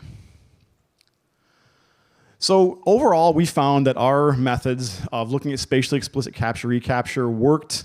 They did leave us with some questions, and so it's really nice to have multiple methods to serve as a system of checks and balances, so we're making some informed conservation decisions. And what we've pitched and what we're working on with the state is this multi-metric worksheet. So we'll be able to go through each site and evaluate what we know about the turtle species and designate priority conservation areas. And so this product is in our conservation plan, and we hope to roll it into a recovery implementation strategy with our next round of CSWIG funding. We also collect a lot of genetic samples, so blood from our turtles. While we're out there handling these animals, they're threatened. We want to make sure we're getting as much data as we can. So our partners at Purdue looked at genetics of Blandings turtles throughout the Midwest. And what this shows within Michigan, Indiana, Ohio are kind of the allele frequencies. So what these pie charts are showing you are the dominant genes or the alleles in those populations. And we see three kind of patterns jump out, right? So Indiana's purple, Ohio's mostly blue, Michigan's mostly orange. There's a few weird sites in Ohio we really can't figure out yet, but we see this general pattern. And our geneticists don't like this slide because it's not, it's kind of a speculation. But we see these are all considered one population, but these different colors mean we might be seeing the very first steps of this one population starting to separate out, right? Blandings turtles live over 100 years, so it's going to take a very long time to see these impacts. Who knows what's missing from this image that we used to have in Ohio? We've lost 92% of them. Our wetlands, right? The Great Black Swamp used to sit right in the middle of this and would have connected these aren't separate populations yet, but this would have connected these like a turtle superhighway. So the loss of this massive wetland system might have an impact on these turtles down the road, but it's going to be a very long time before we actually see this impact because they live so long. And so these are kind of like the fun little puzzle pieces we get to put together when we're working on these programs. Looking at the effective population sizes, so what that is it just looks at the number of alleles in our blood samples and estimates, where our turtles are most prevalent. If we look at our classic biology 5500 rule, so preventing inbreeding risk and inbreeding and long-term drift, there we go. We can start to see some trends in the state where some of these sites are on the low or high end. What was really more interesting to us is, I mentioned that hotspot we have in the state. We caught so many Blandings turtles there, we were able to kind of subset out our data and start looking at how many samples we need to get accurate population estimates, and it's somewhere between 30 and 70, which can be kind of a daunting task, but at least we have a starting point now. One of my favorite parts about the Turtle Project has been our use of community science. So when we start talking about all the work that we put into getting the data we have, it's expensive. So if we start looking at how many hours of field research they recommend for doing these coordinated surveys, it's a lot. And this translates into a lot of time for our staff. And that also, because HR says I have to pay them, turns into a lot of money. And so when we look at the grants that have funded these projects, we're talking hundreds of thousands of dollars. And it's all been very good work, but these grants are hard to obtain. And it can be very cumbersome, and it's really easy to spend $500,000 when you're splitting it between 3 states. So one of the things we've done is a community science program, and this is one of my favorite stories. So I think when I was in grad school, I partnered with Kent Becker, and we gave a turtle talk at the Metro Parks, at a Metro Parks location. And I think like 8 to 10 people showed up, and I was like, man, what am I doing myself? And after the talk, a gentleman came up and talked to us and said, hey, I find Blandings turtles in my backyard. How can I help? And I thought, yeah, sure, you find Blandings turtles in your backyard. Well, he had pictures, and sure enough, he had a bunch of pictures of Blandings turtles that would nest in his backyard. So we said, take pictures. Those plastrons are like a fingerprint. And so what he did is he got his whole community involved. Terry Braymeyer, he does town hall meetings at his house. And so what they do is, as these turtles come to nest in their backyards of this community, they report to Terry. Terry works with us, and he takes pictures. And so what we're able to do is we're able to identify individuals from the pictures of their shells and do a passive kind of mark recapture out there. And this has been insanely successful. So it allowed us to compare our 3 methods, right?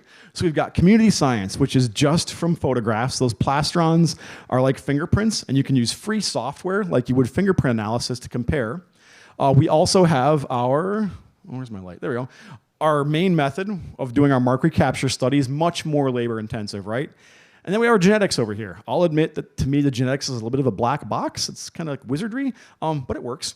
And so when we compare the population estimates from these 3 methods, we get almost the same numbers from each one of them. And this is awesome, because what this tells me is that the cost of paying my crew for a year or for a grad student from grant funding, we can accomplish a very similar feat with a retired mortician who has a camera. The nice part about this is, my team and the grad students do fantastic work, but cost tens of thousands of dollars annually. Terry gives me beer, and his wife makes me cookies. There's a very low cost to our investment to this, and it produces really good results. So Terry and his community science group has identified the largest population of Blandings turtles we are aware of in the Great Lakes. So much so that we tried to publish it, and they were like, we don't believe your numbers, so now we got to go back to square one. And one of the more important things to me is recognizing the community role in this. So this is a publication that we did, and we made Terry a co-author because over 10 years, we would not have been able to accomplish this project without the community science involvement. So a lot of times people ask, how can I get involved in this turtle conservation? Take a picture. We can debate the merits of iNaturalist versus HerpMapper versus any of these other sites, but the power of just taking a picture is incredible for some of these studies. Like I said, just because of a community of people taking pictures of Blandings turtles, we identified the largest population of Blandings turtles we know of in the area. So this is pretty powerful stuff. One of the other things we do with this is we give back to the community. So this site has allowed us to, we've got a good population, so we use this for our Head Starting program. And we always make sure to put about 30% of the turtles back where we collect them from, so we're not impacting that population. Well, it's kind of a hard secret to keep when we're in people's backyards. So they have turtle days every year. They invite their grandkids out, and the kids come up. We give a brief spiel, and they get to release the turtles back in the wetland. Some of the couples even make cookies and turtle sundaes. It's a lot of fun. The whole thing only lasts about 45 minutes, but people really start to look forward to it. We had about 40, 50 people show up this year. It's a lot of fun for everyone involved. So all this work that we've done on these monitoring these populations lets us make recommendations. So we saw those areas where sometimes we might have to put a lot more work to catch Blanding's turtles, and that means they might need a little bit of help, be it because the population got so low they're recovering, or maybe there's other pressures we're not aware of. So we have started to do head starting here at the Toledo Zoo, and the nice part about our genetics work is the entire Midwest population is essentially all one population of turtles, which means that we can translocate turtles between populations or subpopulations without running the risk of messing anything up too bad. Now, we do this we take a light-handed approach, so we're not going to take a turtle from the eastern basin of Lake Erie and move it all the way over to Indiana, but more locally. So like when we're talking about some of our restoration and conservation efforts here in the state, we can, for example, supplement the oak openings population, which is very low, with turtles from the Lake Erie population without running the risk of wiping out the genes in the oak openings turtle population. Another thing we do is we work very closely with partners. We do a lot of work, but we also work with our state and local agencies. And this is an example, if you're familiar with, oh crap, I forgot the name of it already. Anyway, I can point out to it on the map. This was a human-made pond that was someone bought for birds. Never quite panned out the way it was, and it was only ever about 8 inches deep. I used to love walking across this pond because I could just pick up turtles. They're just right there. During a drought year, Metro Parks decided to redo this pond to make it more turtle friendly. So they brought us out there, and it kind of felt like Mickey when he's the wizard in Fantasia, just pointing at things, making it happen. But I got the point, and the bulldozer would go make a hole, and it was pretty cool. And so what we did is we turned this pond into more of a functional place for turtles. We made some deep areas, connected these areas so it wouldn't dry out during the summer, and then we took trees from the bank to give them some places to bask and hide, and then that bank we cleared out to be a nice nesting area, so making a one-stop shop for turtles. Because one of the biggest risks here in the oak openings region is our fragmentation. And so when the areas dry up, our turtles tend to pinball around looking for wet places and places to hide. Taking that out of the equation means we have less road mortality and we have higher survivorship, which we know is important for our turtles. This project has had a pretty noticeable impact. So conservation plan, a report to the Division of Wildlife, multiple grad student theses, a publication, and we've contributed and reviewed the Blanding's turtle listing for the Endangered Species Act. So a lot of work has come from the effort we've put in here, especially in the last few years, and we look forward to continuing this work here at the Toledo Zoo. We are all set up to be able to rapidly assess turtles throughout the state, especially in our area. So one of the main things we need is capture, mark, recapture. Those ability to find turtles and mark them. We do that. Radio telemetry to monitor movements and identify priority habitat. We've already got that. And then through one of our grants, I got a very fun toy where we can assess a portable x-ray. So we can go out and x-ray turtles in the field and get an idea of number of eggs and how they're reproducing annually. And that will let us put into some population models so we can really keep track of these numbers moving forward. Another fun side project with the turtle, and we'll talk about this on day 3, so this is just kind of wet your whistle, is we've been able to turn this into a very successful internship program for students from Toledo Public Schools in Maumee. They come out and they work with my conservation team. We use the turtles as an ambassador animal to get students interested in this, some experience they would need to go out in the field. So high school students within 2 weeks of being on my crew are in some cases better at doing some of these things than my college students. But for example, I had a 14-year-old her first year who could draw blood and better than anyone I ever saw. So we'll talk more about this later, but the big point I'm trying to make is that our turtle program, all of our other programs here, we work in the conservation department. We do more than just the fun stuff out in the field. I mean, this is fun too, sorry. We do more than just the field stuff. We do a lot of other things with education and our staff around here that really have an impact beyond what we see with our raw numbers out in the field. As I mentioned, the methods we use for these programs, we apply to a lot of our other species. So you may be familiar with some of our other vertebrate conservation programs, Allegheny woodrat, copperbelly water snake, sturgeon, hellbender, examples of which, many of which are over there.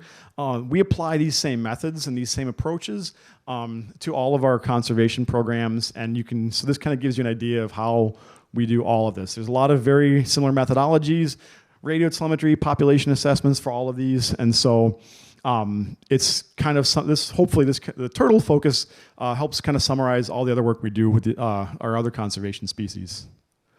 Cool. There's, like I said, we don't do a lot of this alone, so there's a lot of people to acknowledge, especially my little helpers, but we have been doing this research for a very long time. Always generates more questions than we answer, and so we're looking forward to continuing our turtle work for decades to come. So please, if you have the opportunity, support this, send us pictures in some way, shape, or form, help us out.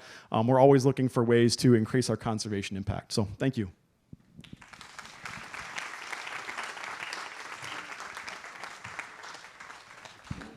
Thanks, Matt. And Matt will be around at lunch for anyone who has questions. I'd be happy to answer them for you.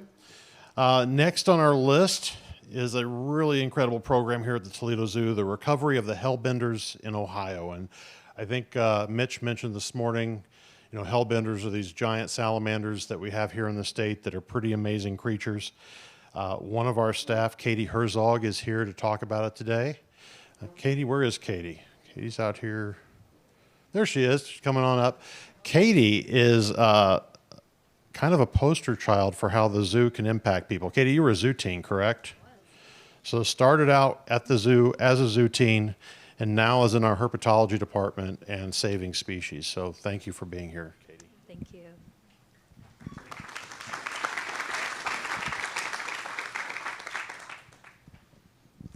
Okay, good morning. My name is Katie Herzog. I am a herpetology keeper here at the Toledo Zoo, and it is an honor to speak to you today about a project that is very near and dear to my heart, and that is the recovery of the hellbender in Ohio. So what is a hellbender? If you've never seen one before, the name doesn't really tell you a lot. One popular speculation as to how the hellbender got their name is that early discoverers thought they crawled up directly from the underworld and were hell-bent on returning. I don't subscribe to that. I think they are very cute and charming. But anyway, the hellbender is North America's largest salamander. They can grow up to 2 feet in length, and they are cousins of the Japanese and Chinese giant salamanders, which can grow up to 4 feet in length. So that's quite large. They are fully aquatic. They live in the water and do oxygen exchange across their skin. So they have all these really nice wrinkly folds down their side, which gives them such fun nicknames as the lasagna lizard, even though they are not a lizard, but they do have lasagna-shaped sides, and this just increases the surface area for them to do oxygen exchange across their skin. They also have this kind of mottled brown and orange appearance, which gives them excellent camouflage as they live at the bottom of stream beds. They do spend the majority of their time under rocks, so you probably wouldn't see them regardless, but if they are out, this coloration makes them a lot harder to spot from above.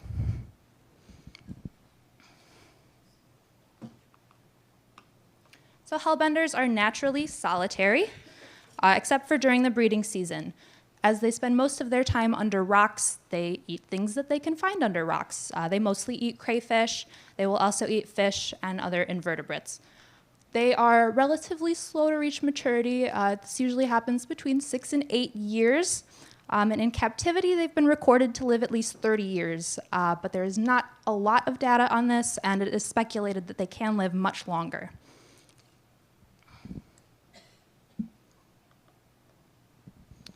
So hellbender reproduction is very interesting. Their breeding season in Ohio occurs mostly in late August.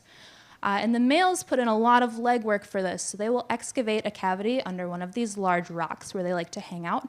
And the females will come along and lay eggs, which the male will fertilize externally. And multiple females can lay eggs in one nest. So you can have nests with 1,000 eggs, which is really incredible. And the males will guard the nests. And we suspect that this provides some benefit to the eggs. One that we know of for sure is that the male will kick up water to swirl the eggs. And this is something that I'm going to focus more on when I talk about how we head start them here at the zoo. But it keeps the embryos from adhering to the membrane of the eggs because that is fatal for the very small embryos.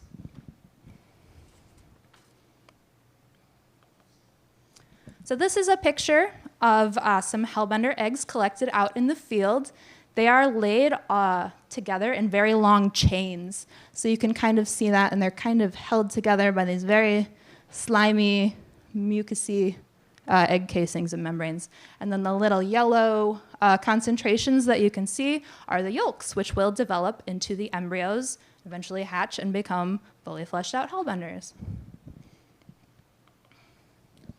There are 2 subspecies of Hellbenders in the United States. So what I'm focusing on today is the eastern Hellbender, which can be found historically in these reddish-pink areas. And there is also the Ozark Hellbender, which is found only in Missouri and Arkansas, represented by the green on the map. And physically, they look pretty similar, but the Ozark Hellbenders tend to be just a little bit smaller than the eastern Hellbenders, and their ranges don't have any overlap, so they are genetically distinct as well. Oh, there are labels. So this zooms in a little bit more.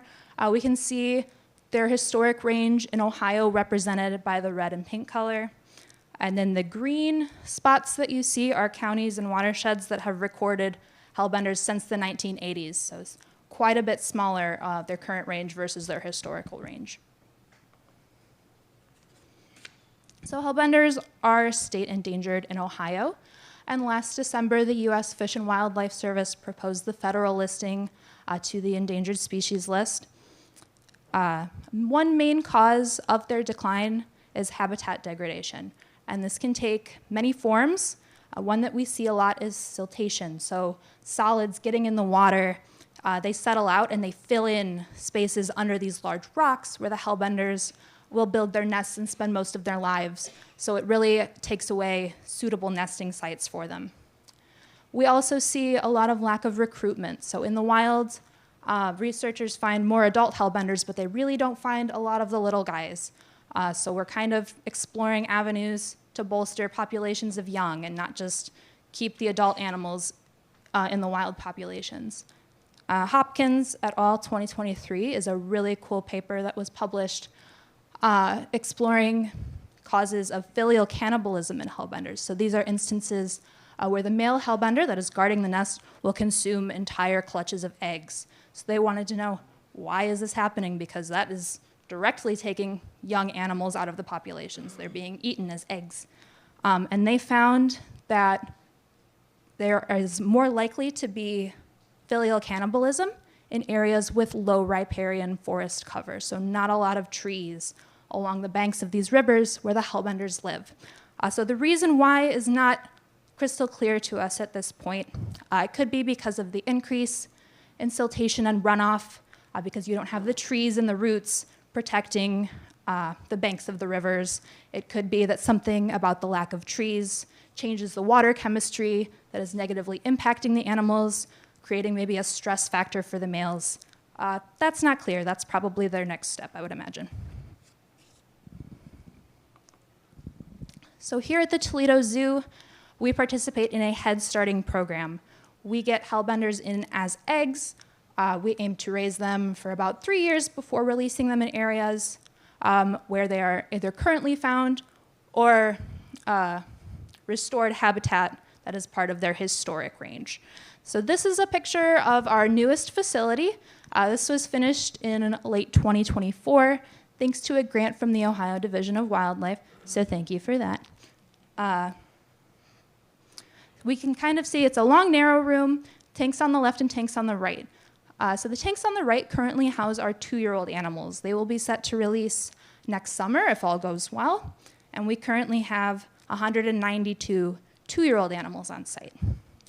So the tanks on the left are set up a little differently. There's not as many of them. Those are for our younger animals, our eggs, hatched larvae, and currently 44 1-year-old animals.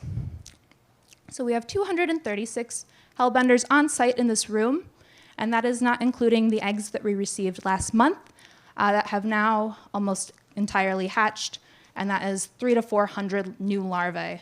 So the number will change a lot in these first few days when they've hatched. As they develop, they're very delicate at this stage, so stay tuned.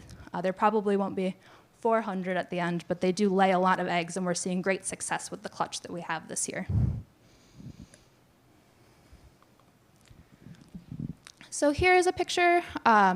So when I say our 1-year-old animals, they're kind of looking between picture 1 and picture 2. They're still quite small. They're only a couple inches long at this point. And then the third picture is the size that they usually are when we release them, just about. So they would be released usually over the summer, and then the following September we would get eggs, and then the cycle starts again for us. So we, by head starting them, provide some benefits. These animals can be reared in an area where they have abundant access to food and they have no predators. So this gets the animals the opportunity to grow up and to get to a size where when they are re-released, they are less vulnerable to predation. And then we also practice biosecurity in our Hellbender room. So because these are animals that are going to be re-released into the wild, we don't want to bring in any novel pathogens or anything that could carry over from our captive population of amphibians into these animals which will be released. So we take that very seriously. And these are our egg systems. So if you remember the first picture, this is the left wall. The eggs present significantly more challenges than the 2-year-old animals. So we're trying to replicate a lot of the parental care that they would get from the male Hellbender that guards the nest.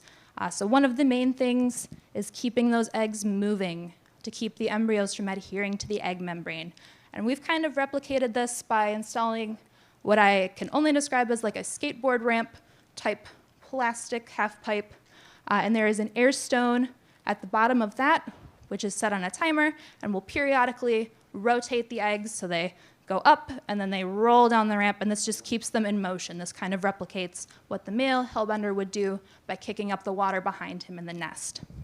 And as you'll also notice maybe, there's a difference between these pictures and the one that I showed of the eggs being collected in the field.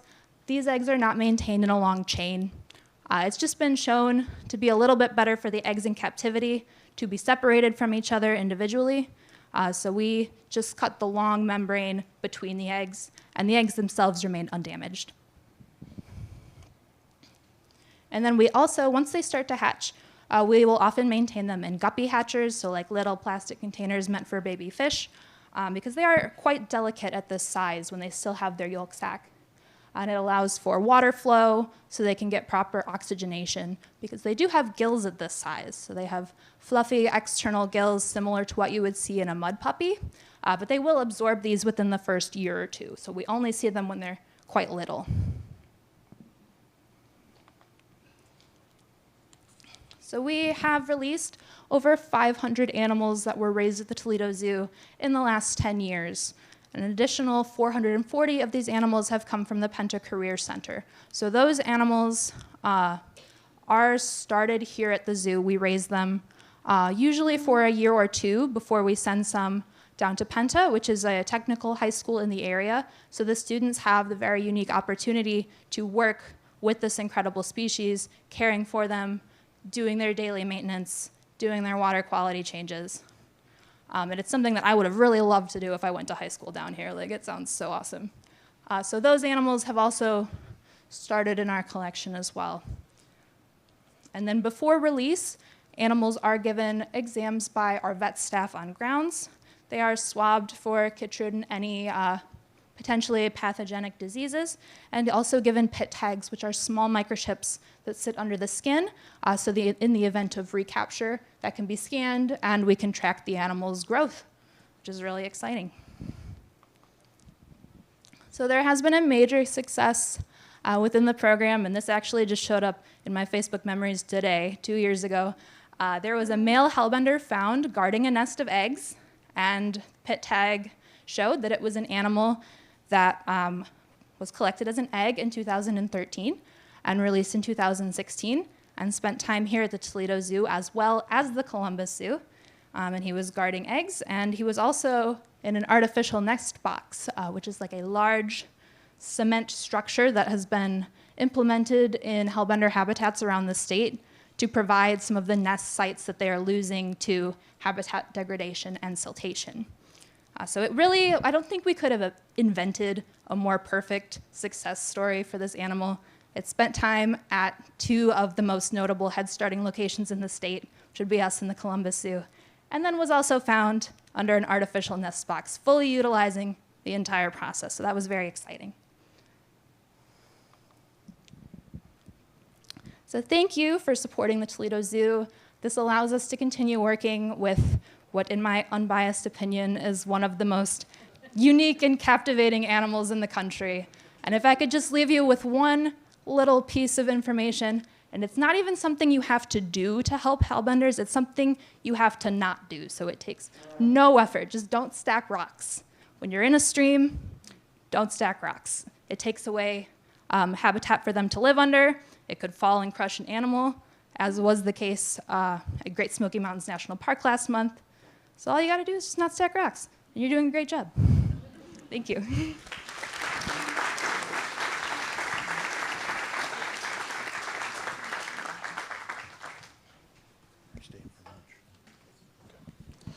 Thank you, Katie.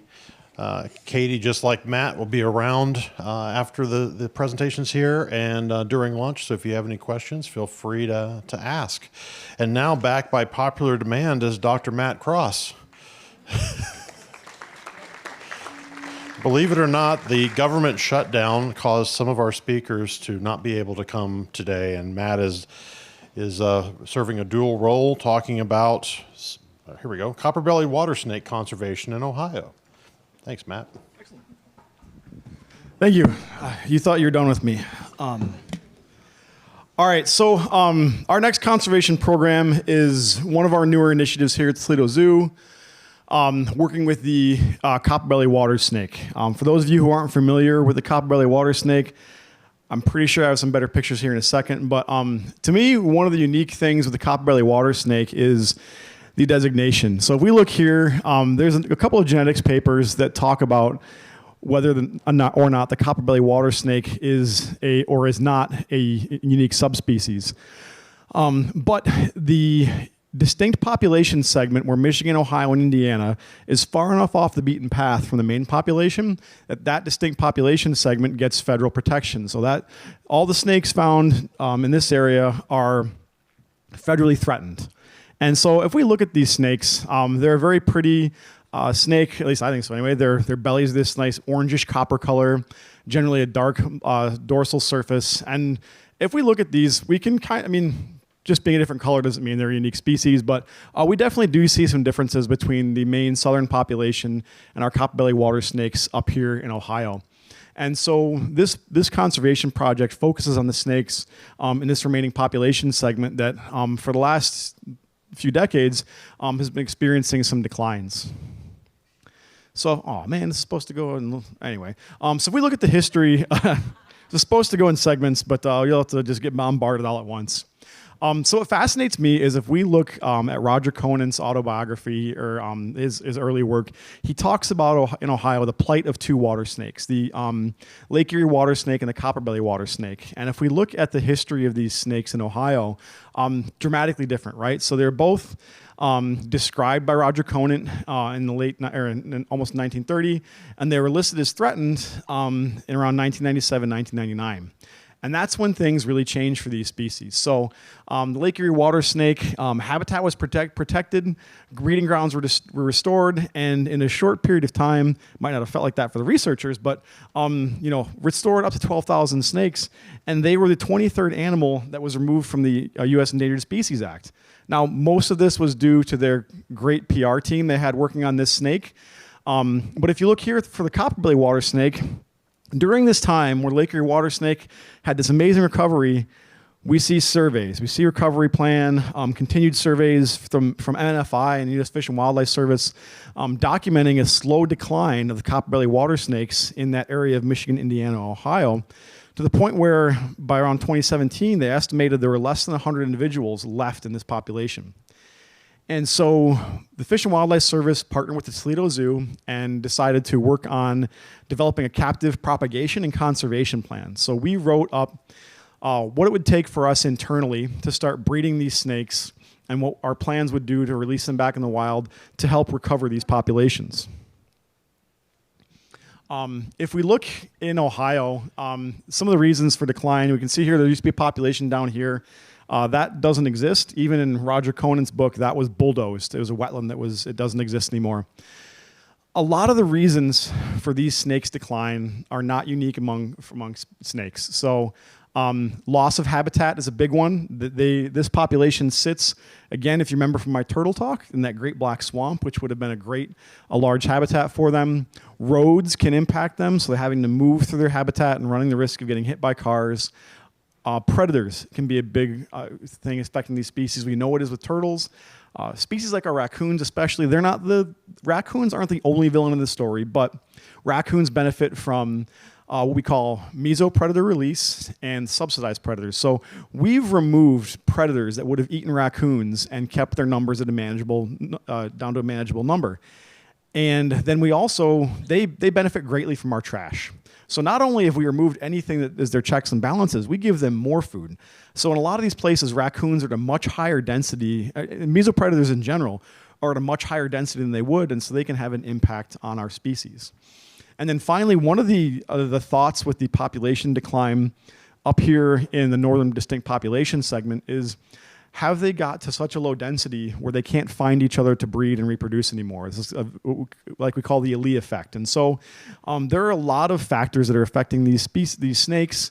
And so our conservation work kind of revolves around addressing these and moving forward. So for our captive propagation plan, we did a lot of background work. We did what are called population viability analyses, where we predicted what the population would look like in X number of years based on what we know. And then we also tried to make it look like what it actually is, because if you throw in water snake things, like water snake breeding numbers, the population just explodes. So why is it continuing to decline?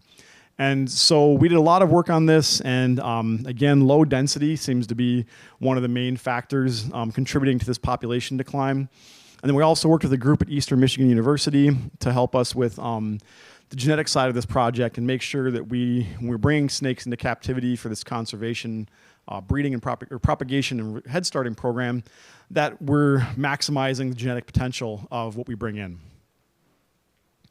So the idea behind head starting that we use for a lot of our conservation programs here, so hellbenders, snakes, turtles, lake sturgeon, is that when any of these animals are in the wild, organisms like this tend to produce more offspring than will survive.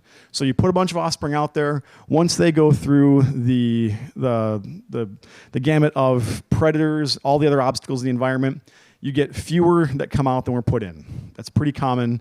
What head starting does is we raise more, they're larger, so that we put them through this blender of things out in the wild that are trying to eat them, then we get a much stronger impact in a shorter amount of time. And so that's kind of the idea behind the head starting program with the copperbelly water snakes, but also applies to a lot of our other vertebrate conservation species. We pretty much raise them to the point where they're not bite size anymore. This is a bad summary of a good paper. It took me longer than I'd care to admit to put this together, but what this paper was doing was looking at the impact and results of translocations, so moving snakes around. And they focused on movement, site fidelity, which is coming back to the release site, and survival. And they started to notice some trends here, right? So captive reared individuals, juveniles, social groups, and temporary confinement or soft release enclosures are all things that contribute to successes. And so we looked at this paper and kind of picked these parts that highlight that stood out to us and applied that to our captive, our head starting program. So we focused on about 6 of these. Some of them are a little bit redundant, and one that was really interesting, it was the opposite of the for survival. They found that if you release them later in the season, it actually had a higher chance of survival. So this is counterintuitive to a lot of our thoughts, right? So these species that become active early in April, we tend to say, okay, we're going to put the offspring out there as early as we can so they have a whole year to acclimate and get used to this, get in the swing of things, get to be snakes, right? So with this species, they tend to inhabit these ephemeral wetlands, right? Early on in the season, they love just pounding frogs. We have an x-ray of one that was just 2/3 of the body was frogs. And so, they ate a bunch of frogs. It's just pretty crazy. And so once those dry up, they're going to spend more time looking around for a good place to live, right? So what we did is we released them after those had dried up into an area with the hopes that they would stay put, right? There's fewer greener pastures around, so maybe they'll stay where we want them to. And so here was our release strategy. And this is a great example in field biology, how nothing goes the way you plan. The idea was we'd have females in captivity, have equal numbers of males and females, and release them into a wetland. Our juveniles were born at different, the females grow much quicker than the females grow quicker. And then we had a kind of a game-changing discovery, and so it ended up looking like this. So we released one cohort into a wetland where they were collected the first year, and the second year we released them onto Division of Wildlife property, where they've seen a lot of restoration and management done. So we end up with these 2 cohorts really. So our 2024 cohort, they spent 2 years in captivity. So we have a facility, it's a federal facility that is designed for rearing snakes. It's climate controlled, and so from October till March, they hibernate like they would out in the wild. And so we released 2 males and 5 females in 2024. And then 2025, our 3 years in captivity cohort, we released them onto a new site. One of the really things that stands out to me in terms of the zoo as a resource for this is our ability to do things that I only dreamed of when I was in grad school. So having a dedicated veterinary staff to do these implant surgeries in completely sterile conditions is is night and day compared to what a lot of these studies used to do. You know, you'd find snakes in the field, you'd maybe bring them back in for about 24 hours for recovery. We have our vets do the surgeries, they're professionals, and they spend about 4 to 6 weeks recovering before we release them out in the wild to make sure that they don't have any post-op infections and they're acting normally after we surgically implant these transmitters. Down here you can kind of see the obligatory picture or x-ray of a snake with a transmitter and the whip antenna, and what that does is it gives each snake a radio station so we can go out and track their movements and figure out where they're moving, what habitats they're using. But for this project, what's more important is we know if the snakes are surviving, right? So with a lot of these, say with a sturgeon, not all of them can get those tags, so we release them, and we don't know how many survive because we can't track 3,000 sturgeon every year, right? The radio telemetry lets us go out there and monitor their survival so we can then decide down the road, how many more do we need to release? If we release these snakes and 50% survive, then we need to obviously, up our number. And so that's why the radio telemetry is really important for this study.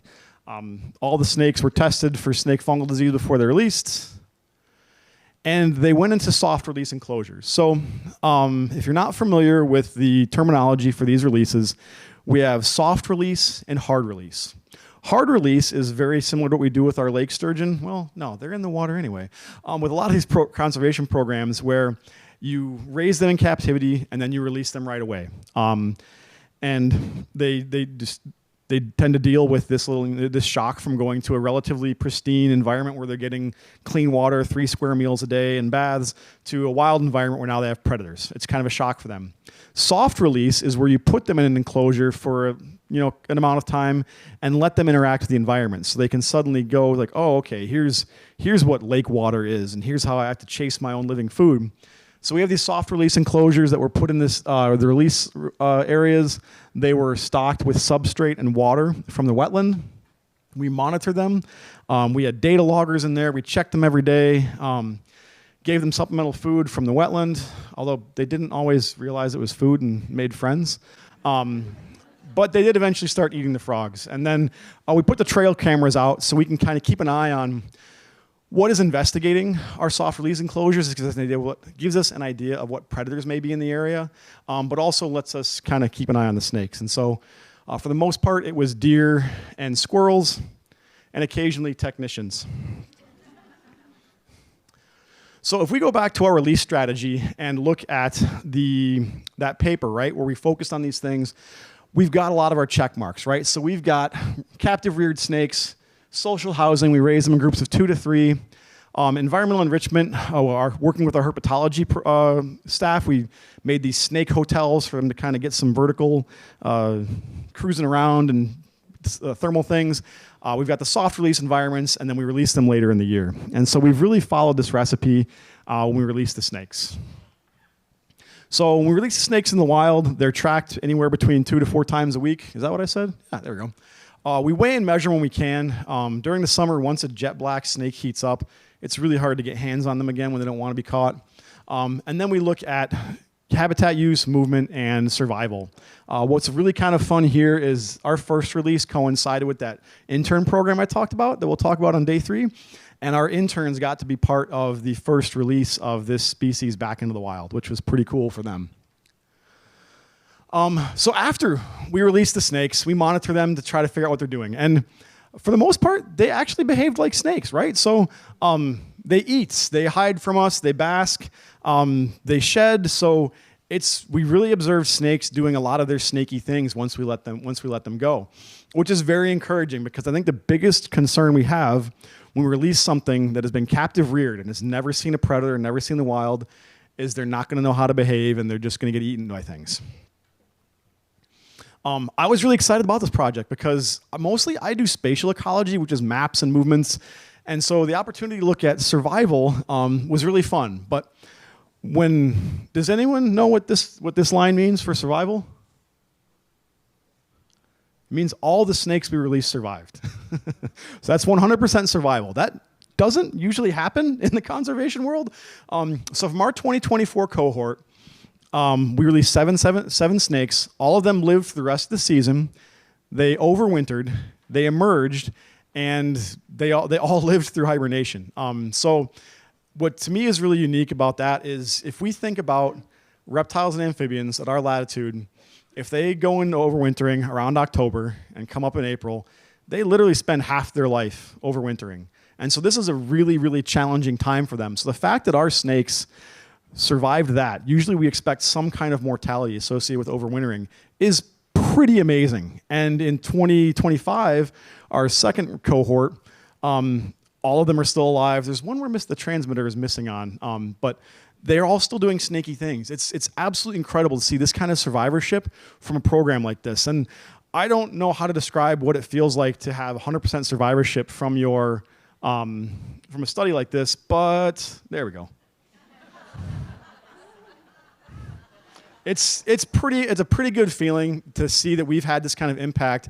And what this means is that we can hopefully recover this species in a shorter amount of time. Now, there is an update, a caveat to our survival. So we cut the study off as our transmitters started dying, but in one 24-hour period, the only 2 males we had turned up without heads. And we can see that they're males, so that this now, speculation runs abound. We only had 2 snakes left in the study. They just happened to be males, and it was both in the same 24-hour period. They're alive one morning, dead the next, heads removed, and so we don't really know what happened because we weren't out there. While we did have a lot of success, we may have to look at this longer term, right? So within the year time span that we're looking at this, we did really well, but we still need to address some of these predation issues. So one of the big questions we ask is are they snaking, right? So when we release these snakes that have been in captivity, do they find food? Do they do all the things? And honestly, for the most part, yeah, we haven't seen them mating, but everything else we'd expect them to do, including overwintering, eating, all that kind of stuff, they do. So this seems to be a success in the short term.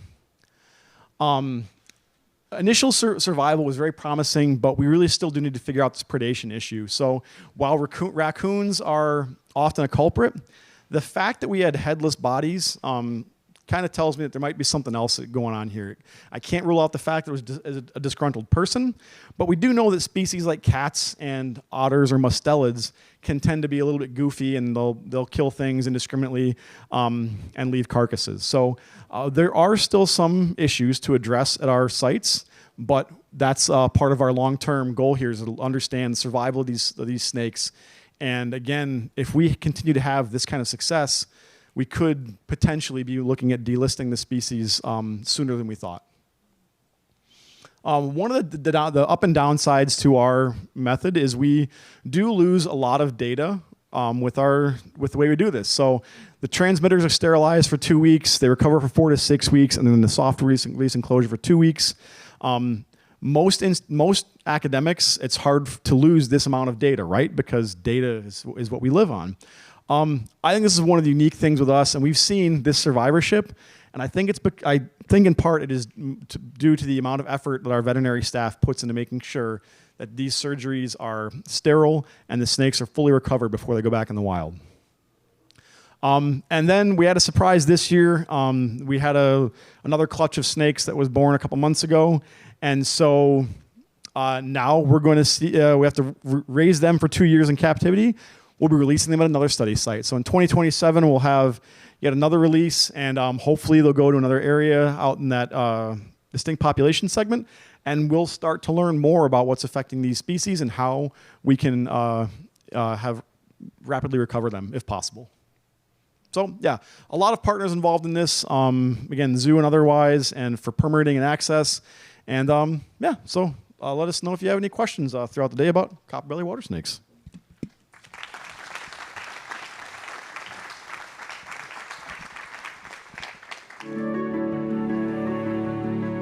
Going to cover a project that's really turned out to resonate very deeply with the community. John Navarro from the Ohio Department of Natural Resources is going to talk to us about return of the Maumee River sturgeon to the Maumee River. John, thanks a lot. I appreciate that. No problem. So is this thing complicated? It's very uncomplicated. Just hit the green button? Hit that green button. What about this big black red one? Don't touch that one. Okay, that's the bad one. Yeah. Well, actually, I'm not supposed to be speaking. It's supposed to be another Fish and Wildlife Service person, but we'll never know. They might never come back. So it's really sad. But so you got me. But I love Lake Sturgeon, and I'm in the middle of this stuff. So I'm super excited to talk about it. I do want to start with kind of a history lesson. This is what our rivers looked like 50 years ago. Specifically, this is the Cuyahoga River, which frequently caught on fire. And it's amazing that you put out a fire on water with water. I don't get it. But anyway, the Cuyahoga River it didn't burn once, it burned frequently. And there's a quote from the governor saying, we have an open sewer going through our city. And finally, in 1969, I think people got tired of it because a lot of our rivers look like this. They're in bad shape. So from that came the Clean Water Act. So 50 years, great anniversary, great piece of legislation enacted under the Nixon administration.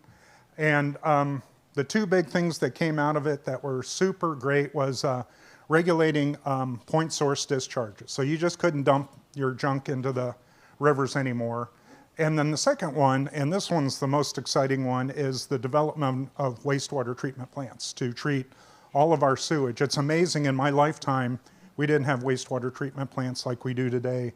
And these guys are rock stars. They do a great job in cleaning the water up.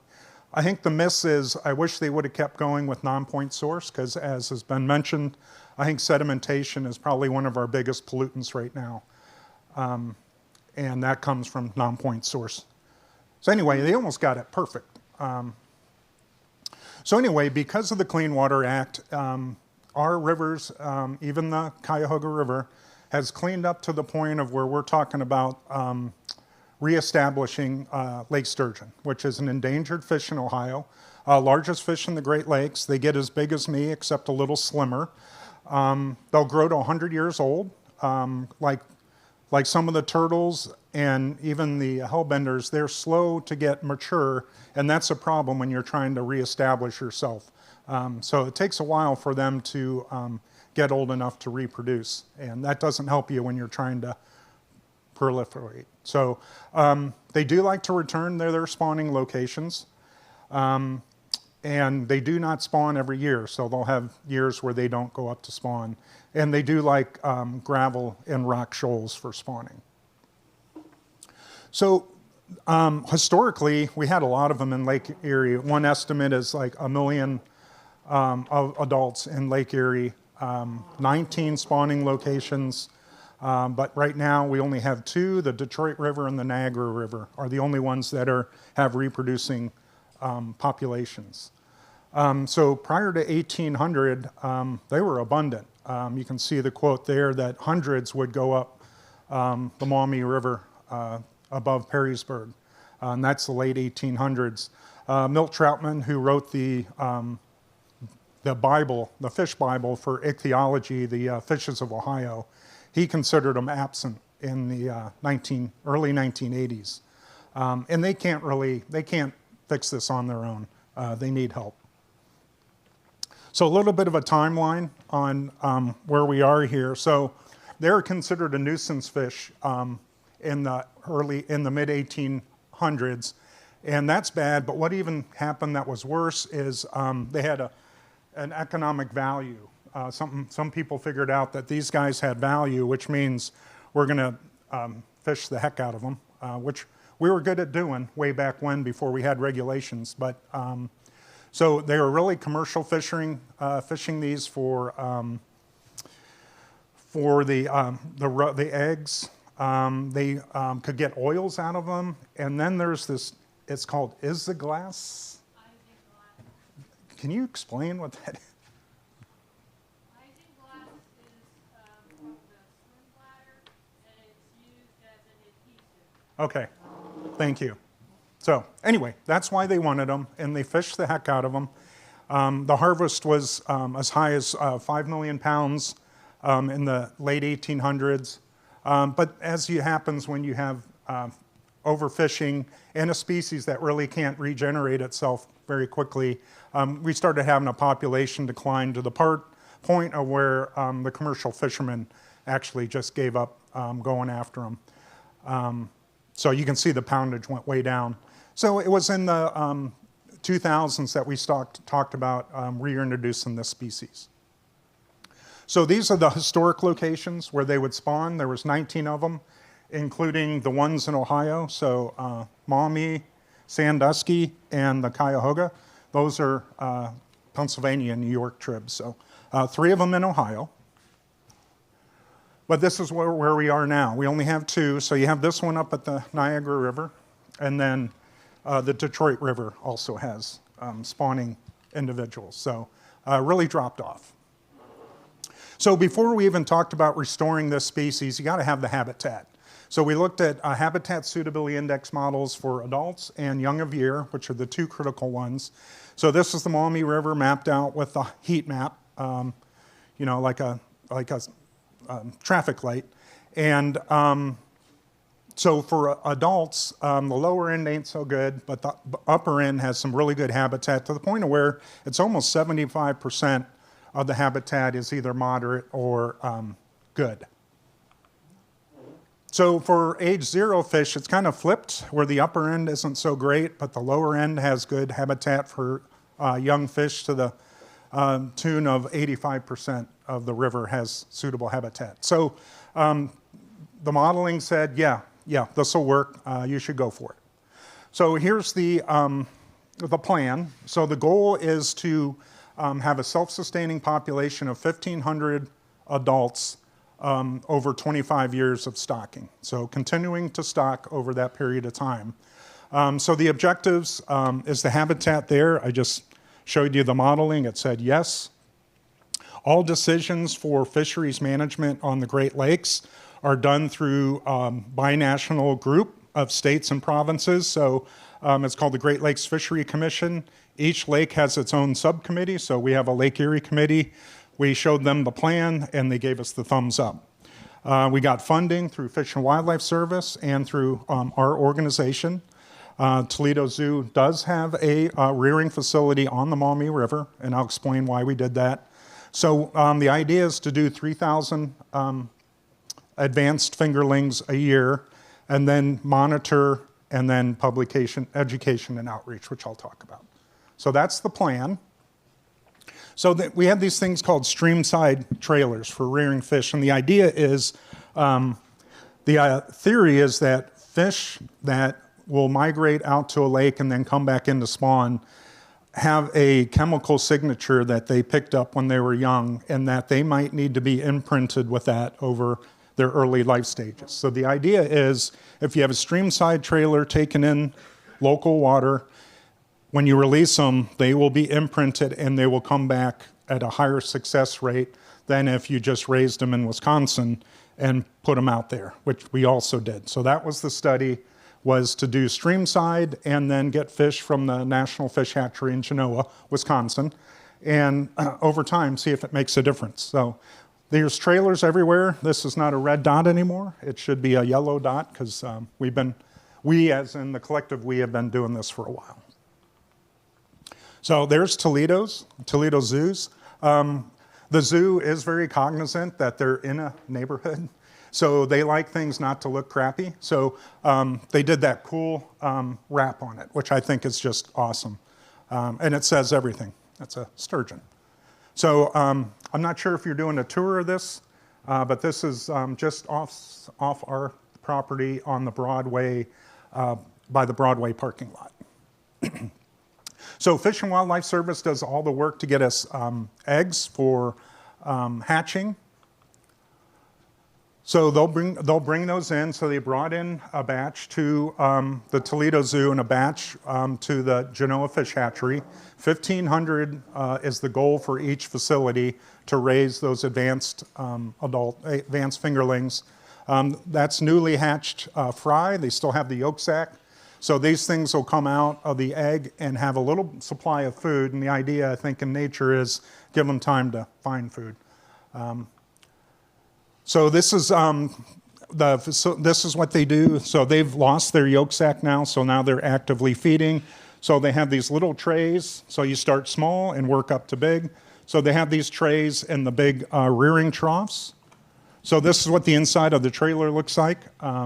Amazing that they can get 1,500 fish out of this.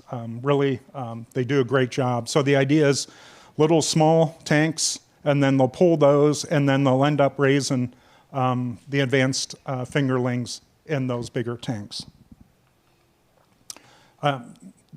Hate to talk about bloodworms after you ate lunch, but sturgeon love bloodworms. So it's one of their main foods. And they love it, they eat it, and they grow really fast on it. So here's some very, very young sturgeon. I just think they're so cool because they look like the adults even when they're little guys. So like I said, the idea is to do half of them at the Toledo Zoo using Maumee water, and half of them in Genoa, Wisconsin, which isn't even close to being in the watershed, and to see if it makes a difference. And how we did that is each sturgeon that's released is implanted with a PIT tag, passive integrated transponder. It's the size of a grain of rice. Some people might have them in their dogs because when you wand them, you can get a unique identifier. But a subset of them were implanted with a telemetry tag, which gives out a signal. And I'll explain what the difference is there. So the pit tags, like I said, we've been catching these things like crazy, almost to the point of where we might be putting too many out there. But the success rate is really good. So here's our staff. They're catching them in their trawls, which we do for walleye and yellow perch assessments. They'll catch them. What they'll do is they'll wand them. They'll get that big ass number there, write it down, take a picture, get a length measurement, and then that information goes back, so we know exactly where that fish came from. Really cool. So the commercial guys are catching them too. All the commercial fishermen have the ped tag wand, and when they catch one, they'll do this. They'll send us a picture to our Lake Erie folks, date and everything, and then they'll release it back in the water. So we're getting really good data on that. What's even cooler is the ones with the radio tags in them, is because there's an array of receivers in the Great Lakes, and I'll show you a map in a second. But when this fish goes past these, it'll pick it up and it'll store it. And these are sitting on the bottom of the lake. And once a year, we'll go out and pull those, get the data, and then drop them again.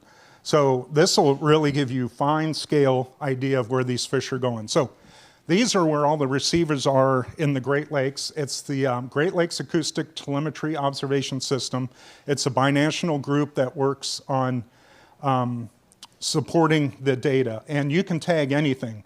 We tag walleye, smallmouth, yellow perch, lake sturgeon, lake trout. You tag anything and it'll get picked up on these receivers. And you can see Lake Erie's just polluted with them. It's amazing you can drive a boat through that. It's crazy. No, they're really small and they're on the bottom of the lake, so no worries. So you can really get these really awesome maps of where these things are going. So like I said, survival is really good, and these survival numbers for restoration are mind-blowing. Usually don't see this high a success rate. So even after 200 days, we're detecting 50% of the fish, either through active detection or through the GLaDOS system. No differences yet between the two rearing strategies, but that's insane. We might need to dial it back because our agreement is we don't want to put too many out there. So we might have to tweak it a little bit. So this is where they like to go, and you might go, what's out here? Well, these are the Lake Erie, there's a bunch of reefs out here. So they tend to like to hang out in those areas. These are the Bass Islands for reference, and Maumee River. So obviously they're coming out of here, and man, they're heading over there, and they like it over there. So that's all through the GLaDOS detections. We know where they're going. I'm not sure what this guy's doing or this guy's doing, and I'm not sure what's here. So anyway, something's there. Even the anglers are catching them. Like Jeff said, they're catching them, taking pictures. Obviously, they're not wanding them, so we don't know the source. But getting these are pretty large fish. I mean, we started in 2018, so that could be a 2018 release, but that's getting pretty big. So Jeff mentioned Sturgeon Fest, which is totally awesome.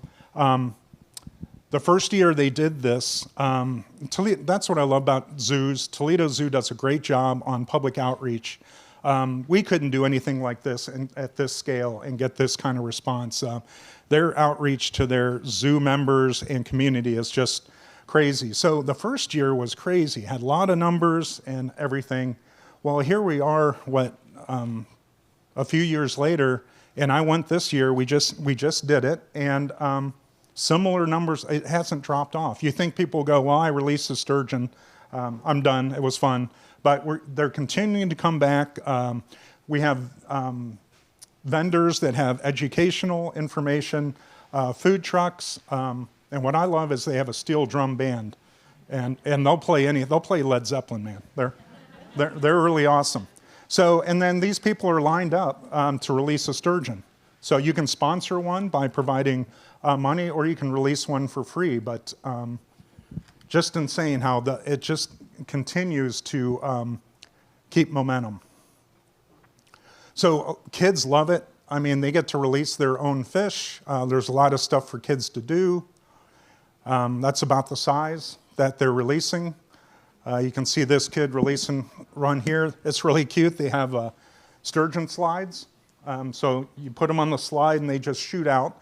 And it's kind of funny and make all the kids laugh and they think it's great. So anyway, it's just a great event. And it's all about restoring the Maumee River. The other thing that Toledo Zoo does that's great is the stuff inside the fence is just mind-blowing on their outreach. So I'm sure you can, after this meeting, you can go and see the Sturgeon touch tank, which is this round thing here. And then there's all kinds of educational stuff and displays all about sturgeon and educating the public. So it's just mind-blowing the amount of outreach that the zoo does. So we talked about the feds who aren't here, but they sometimes on their own or sometimes they're sued by people that say you need to list this species. I'm not sure what started this one, but they looked at, should we list this federally? I told you they're state endangered, but the Fish and Wildlife Service was saying maybe we should list them. So they went through this really extensive process, and it's not only the current status and distribution, but you also look at what people are doing to help the population. And you can see these quotes here. The effort to restore them is so strong that they did not feel they needed federal protection. I mean, why put federal protection? To be honest with you, if you got people doing great stuff, putting federal protections on it can actually be a hindrance to conservation organizations because there's a lot of rules you got to follow when they're federally listed. So I'm kind of glad they didn't because we're doing great stuff. We're all singing the same tune and we all want the same outcome. So they didn't list it, and I'm glad they didn't because I think we're rocking it. So finally, I want to talk about partnerships, and nobody can do this alone. This is all through working with other groups and other people. So here's the main partners here. University of Toledo did a lot of research. Fish and Wildlife Service, they have a lot of expertise. They provide the eggs. We provide funding and expertise, and then Toledo Zoo, man, from eggs on is it's their show, and they do a great job. So Division of Wildlife, we don't have the expertise that the Toledo's. We don't have veterinarians on staff, and we don't have the education machine that the zoos have. So we get their expertise. Like you, I can't remember the lady that did the Hellbender talk, but they said she started zoo school, and now she's doing research. So I think we're mentoring the next generation of conservationists through these partnerships. To be honest, for us, it's cost effective because we're not providing Toledo Zoo nearly the amount of money that it takes to run this program. A lot of this is zoo money, so they're in it as much as everybody else. We get increased credibility, I believe, by having this community. And like I said, just the visibility we get through partnering with the Toledo Zoo is insane. So like I said, we've been doing the Maumee for a while. Just this year, we did the Sandusky River, and we also did the Cuyahoga River, and that was in partnership with Cleveland Metro Parks. And you want to talk about another education machine is our Metro Parks are phenomenal on outreach, and they hosted I guess you guys could get them for plagiarism or copyright because they called their Sturgeon Fest too. So I don't know if you trademarked Sturgeon Fest, but if you didn't, they took it. But it was a great event, similar amount of people, similar layout. They basically stole everything the Toledo Zoo did.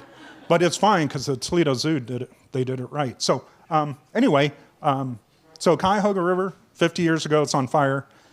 Now we're putting endangered fish out there. So great story, and that's all I got.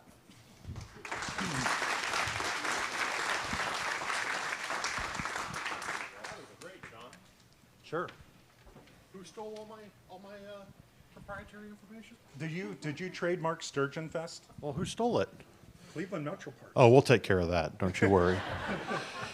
We'll take care of that. All right.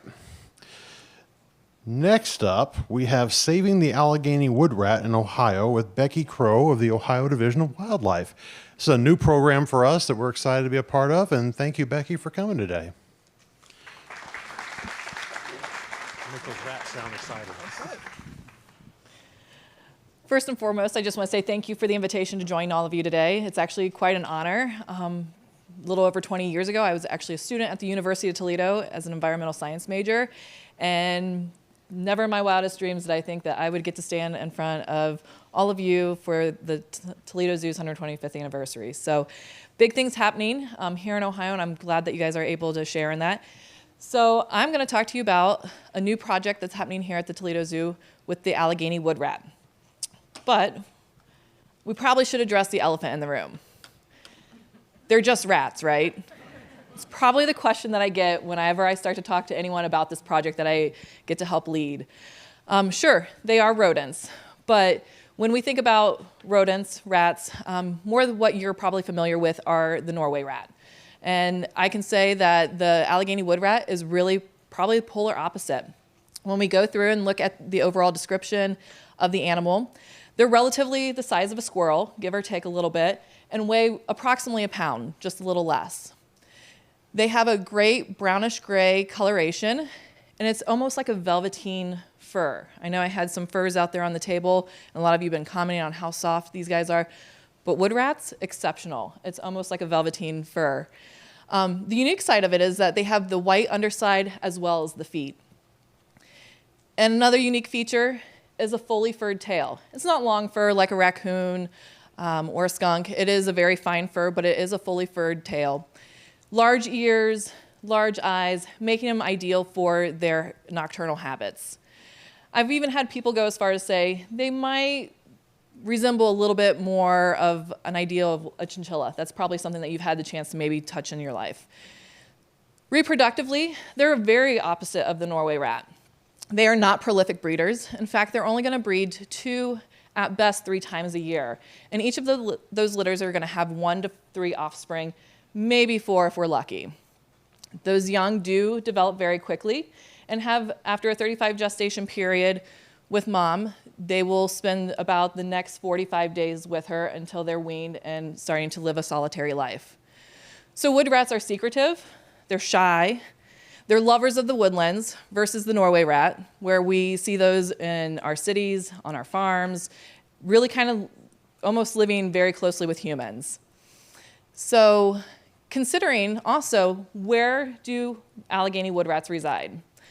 They do have a large range that from Connecticut through Pennsylvania down to Maryland, even as far south as North Carolina and as far west as Indiana. But they have a very specific type of habitat that they live on. Rocky outcrops, which we traditionally will not find anywhere here in Northwest Ohio, right? It's pretty flat here. So we have to go quite a bit further south here in Ohio in order to find the Allegheny woodrats. The other thing that's unique about them is what we would refer to as the true pack rat. All right? Think about large middens. They love to gather, they love to collect. Their middens can be filled with acorns, fungus, lichens, leaves, you name it, they will have it in their middens. They've also been known as trade rats because sometimes they get so curious about things that are around them or they are in tune to the shiny objects that they will actually drop whatever item that they were carrying back to their midden and pick up the new object. So they often will trade those items. I think probably one of the best stories that I heard about a wood rat, and maybe I think it's the best one, if you're willing to sleep in a cave, was an individual that kept losing their hat. It was because the wood rat was curious enough to come up, pull on that hat because they were wanting to take it back to their midden. So yes, they are rats, but they're charming. I've heard that a lot about some of these other creatures that we've heard today, referring to them as charming, and they are. They're very charming and inquisitive. Matt might disagree with that description of charming since he's had a much more up-close relationship with them. But ultimately, and why we're here is to celebrate successes, talk about challenges that we're facing, and how we're navigating them. So the decline of the Allegheny woodrat is something that we've been focusing on for several decades now. Here in Ohio, the Allegheny woodrat has actually been a listed species since 1974. Throughout its entire range, we've seen an overarching 35% decline. In some particular areas where they're starting to do more research, they're actually finding that they have declines up to 70%. What's causing that? Things that we are for certain. Loss of their primary food source. At one point in time, the American chestnut was the primary food source of the Allegheny woodrat. They've now kind of transitioned where acorns are a staple product. Fragmentation of preferred habitat, even encroachment, changes in the environment. But the big thing that actually impacts the Allegheny woodrat in a very negative manner is the exposure to raccoon roundworm parasite. That is a parasite that is actually fatal to Allegheny woodrats as it traverses their central nervous system. So when we have the decline of our populations, and much like all these other projects that we've been talking about today, we also start to see the bottleneck of genetics, that limited genetic diversity. And so what we're going to talk about is what we have been doing here in Ohio for the last 26 years to help restore the Allegheny woodrat populations. So it was in 1999, and again, this is 20 years after the fact of the species being listed on the endangered species, or as a state endangered species, we started to do a comprehensive survey. We completed that survey in 2003, and at that time, we learned that woodrats no longer resided in counties such as Hocking and Fairfield County, but we were down to one small population. That extensive research led us to find only 55 remaining Allegheny woodrats in Adams County. That's it. So some would actually go as far as to say that the Allegheny woodrat is the most endangered mammal that we have here in Ohio. So as we started to put together some of these, started connecting some of these dots, really looking at the genetics of it, what was causing, we found that by 2017, all known or suspected sites that were trapped, we started trapping them for genetic analysis. All right, and that's where we learned that we were having those limitations. But as you can imagine, trapping for wood rats is not an easy job. I've gone out with them twice, and some days I wonder if I'm ever going to come back. It's climbing steep terrain. It's strenuous. That's the best way that I can ever describe it to my staff that are getting the opportunity to go out and help with fall sampling. It's very strenuous. Rocky terrain, standing along, literally on cliff sides, looking over, and you're finding these small cracks and crevices. But really, we're looking for latrines and middens. Luckily, we've been working with a number of biologists for, again, 26 years, and we have these areas down to a very fine detail of where we know where to find our wood rats. So genetic sampling has been continuing over that time, but also in the process, we talked about that raccoon roundworm. What are those challenges? How are we going to solve them, right? So with raccoon roundworm, it stays in the environment for a very long period of time. Each spring, we go out and we sample, and the first time that we started sampling was in 2017. We had a staggering 32% positive return on the scat that was collected. So yes, there are biologists out there that are physically just wandering the woods, looking for raccoon scat, picking it up, sending it to the lab, and having it evaluated. Not only when we were picking up that scat, we would totally clean out the latrines, but then we would fire the area, because without that high heat intensity, the parasite would actually remain in the environment. We knew that we needed to do a little bit more, kind of step up the game, and how do we actually go about reducing the presence of raccoon roundworm? Certainly people could say, well, just eliminate the raccoons, right? We talked about in our other projects where they can create other issues, and I'm not trying to give raccoons the bad rap here by any means. But what we do now currently, and since 2017, is that we actually do aerial baiting. We do get to go up in our helicopter 4 times a year and drop small baits that have the medication in it to inoculate the raccoons. So we focus on the areas where we know our wood rat population is, but then we also focus on those historic sites that once before had been inhabited. With our goal is to maintain below 10%. So fortunately, you see the staggering 32%. In 2018, that number actually kind of needs to be thrown out because there actually were no results that year. We did not actually complete a survey. But what I am happy to say is this spring, for the very first time, we actually had a 0% return on positive droppings that contained roundworm eggs. So we are definitely seeing progress. the augmentation or the abatement project that we operate here through the Division of Wildlife has proven to be successful. And now we can start looking at reintroducing wood rats into those areas that once had the roundworm. What I do want to do is give a big shout out to the Toledo Zoo teens. All right. If any of you know a zoo teen, make sure to thank them on behalf of the Division of Wildlife, because it is the zoo teens that have actually been producing those roundworm baits for us for the last couple of years. Talking with Matt, Dr. Cross, he said it's almost like a competition.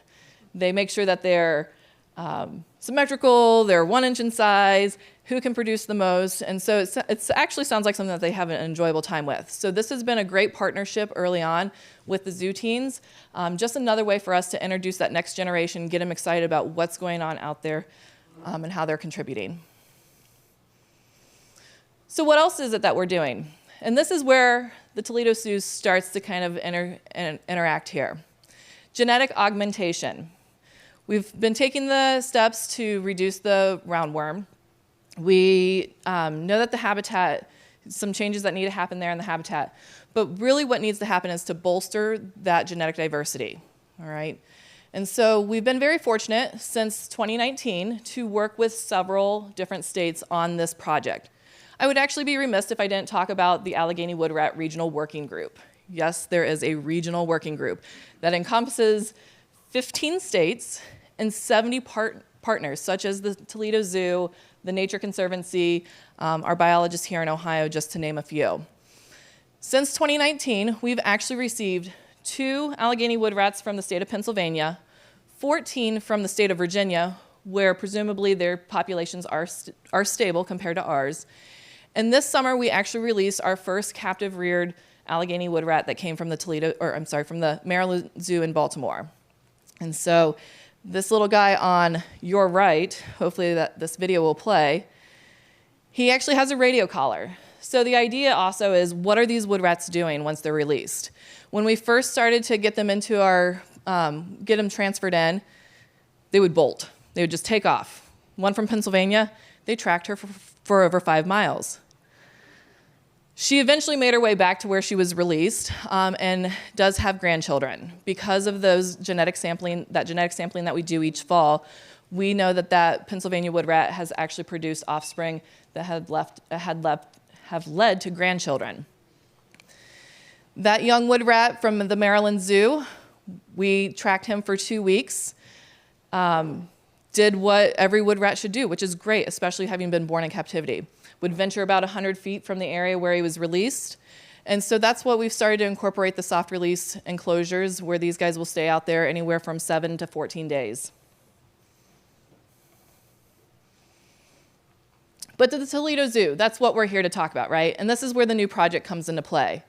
In 2021, the Toledo Zoo actually joined our wood rat working group to help establish the propagation guidance, all right? We wanted to get wood rats into a captive breeding program to, again, help bolster that genetic diversity.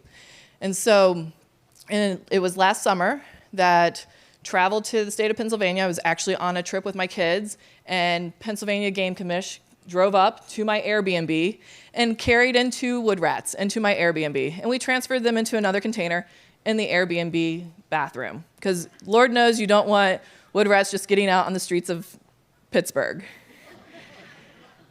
We then transferred them here to the Toledo Zoo. It wasn't necessarily a match made in heaven right off the bat. We took the remainder of that last year to acquire a 3rd wood rat from our Ohio population. And then it was this spring that we started those introductions. Arranged marriages. They haven't really worked out in history, right? It wasn't looking too good for us this year either, where the setup is that the male has access to one enclosure, the female is in her enclosure, and then they have a mutual ground, well, we won't go there. The female wanted nothing to do with the male, and talking with the zoo staff, she had quite the personality and quite the angry streak. So finally, they actually allowed the male to have access just to her enclosure. Copulation happened twice. We weren't really sure what we were going to get. We actually had another zoo that had promising promising births happening, and that failed. So we just kind of, we had conversations. Do we want to do an ultrasound on them? Knowing the mom's high stress levels, we opted just to count the days. And lo and behold, on August 23rd, 2025, I got a text message that said, we have babies. So the first time ever in Ohio, in a captive breeding program, we have successfully reared Allegheny wood rats. So, few pictures of their development. Mom is with her youngsters on the left. You can actually already see that definition of that white undermarking on those legs. Those guys are about 10 days of age. So when they're born, they're less than half of an ounce. They're naked. Their eyes are closed. And so by 10 days of age, they've got a good size to them. Their fur's developing. Their ears are starting to peel away from their head. And so then by their 20-day mark, the vet team did a full, thorough evaluation. During that evaluation, confirmed that we had 3 males, or it appears that we have 3 males. Sometimes those things are hard to tell. And then by about 40 days of age, the youngsters were separated from mom and started in that weaning process. And so the next video is some typical wood rat behavior and typical teenage behavior as well.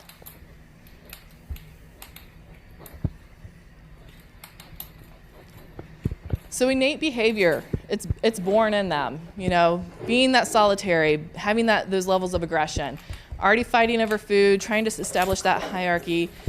But if one wood rat would encroach onto another wood rat's area, even out in the wild, you would see something like this happen. You would see the tussling, the fights. They would go away with small little flesh wounds.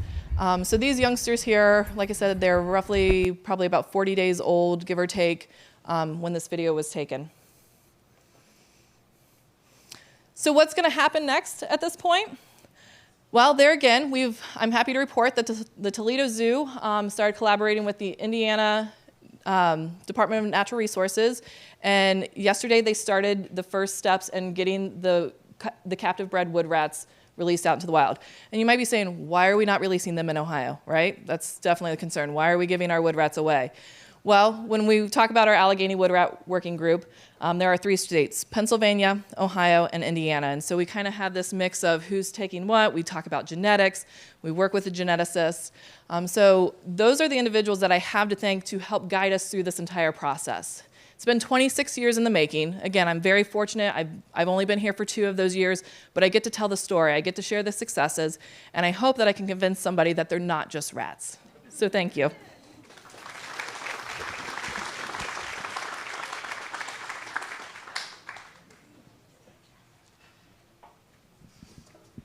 Thank you, Becky. That was a great presentation.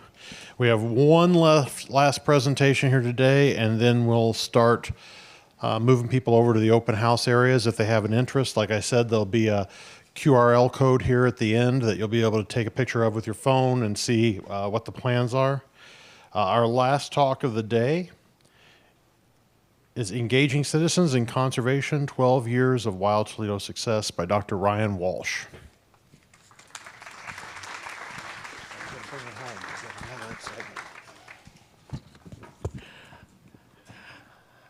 Thank you all for hanging around till the end of the day to hear me talk about plants of all things. You guys got all the animal stuff out of the way. We're at the Toledo Zoo. Everybody loves animals, and I'm up here talking about plants. But you know what? Animals can't live without plants. So that's why Wild Toledo is so important. So I should have actually changed the numbers a little bit. We're above 12 years now at this point. I think we're at 13. We started out in 2012. So pollinator decline it's not a new issue. I'm sure you've all heard about it, and it's all over the news, right? You're seeing it everywhere. It's affecting everything from cocoa stocks, the price of chocolate to the price of coffee to the price of pretty much everything. As pollinators decline, the plants that we utilize as humans that also utilize those pollinators, we don't get that fruit. We don't get those vegetables. We don't get those things that go along with it. And the reasons for pollinator decline are it's really death by 1,000 cuts. So you have increased pesticide usage. The Green Revolution in the 1950s brought about the widespread use of fertilizers and pesticides in modern agriculture. What that did was increase the amount of land that was dedicated to agriculture, therefore decreasing the amount of land dedicated to habitat, and increase the amount of pesticides from effectively zero in the environment, way, way, way, way higher. And it's not necessarily that the farmers or the agriculturalists are trying to kill these specific bees.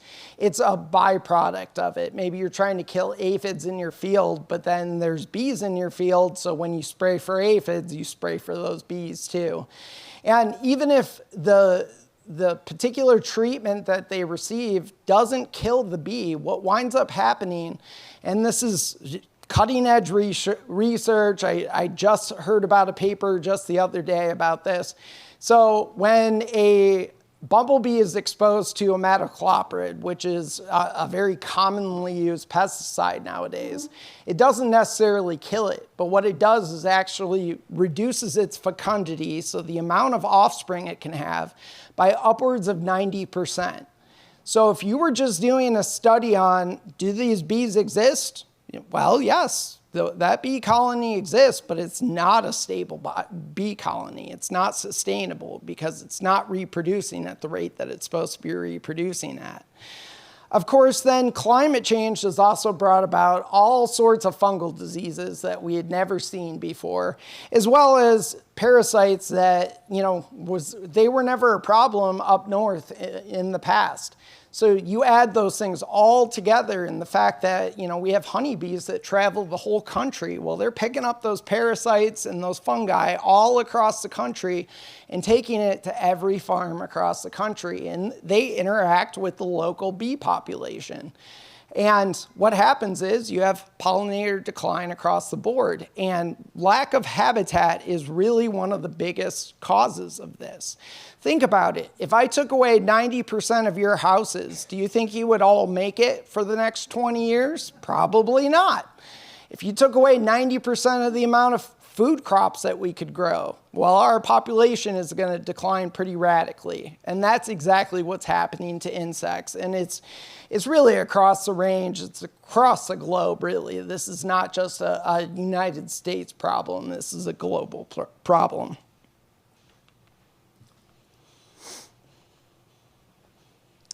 So some pretty pictures.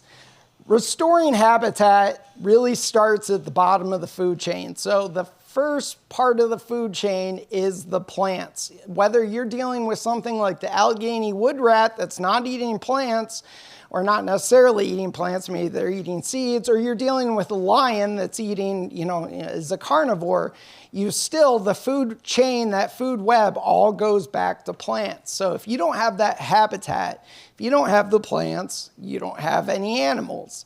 So if you're going back trying to restore, these ecosystems, the best way to go about it is you have to have the habitat first. It's the habitat, stupid, right? It makes sense. And native plants have co-evolved with local wildlife, and they forged these intricate relationships. And, nothing's a better example that most people know about than the monarch butterfly. So you have a plant, milkweed, unfortunate common name. We should stop doing that. We should call it milk something else. But anyways, it's not a weed. So you have a plant, milkweed, that actually makes cardiac glycosides.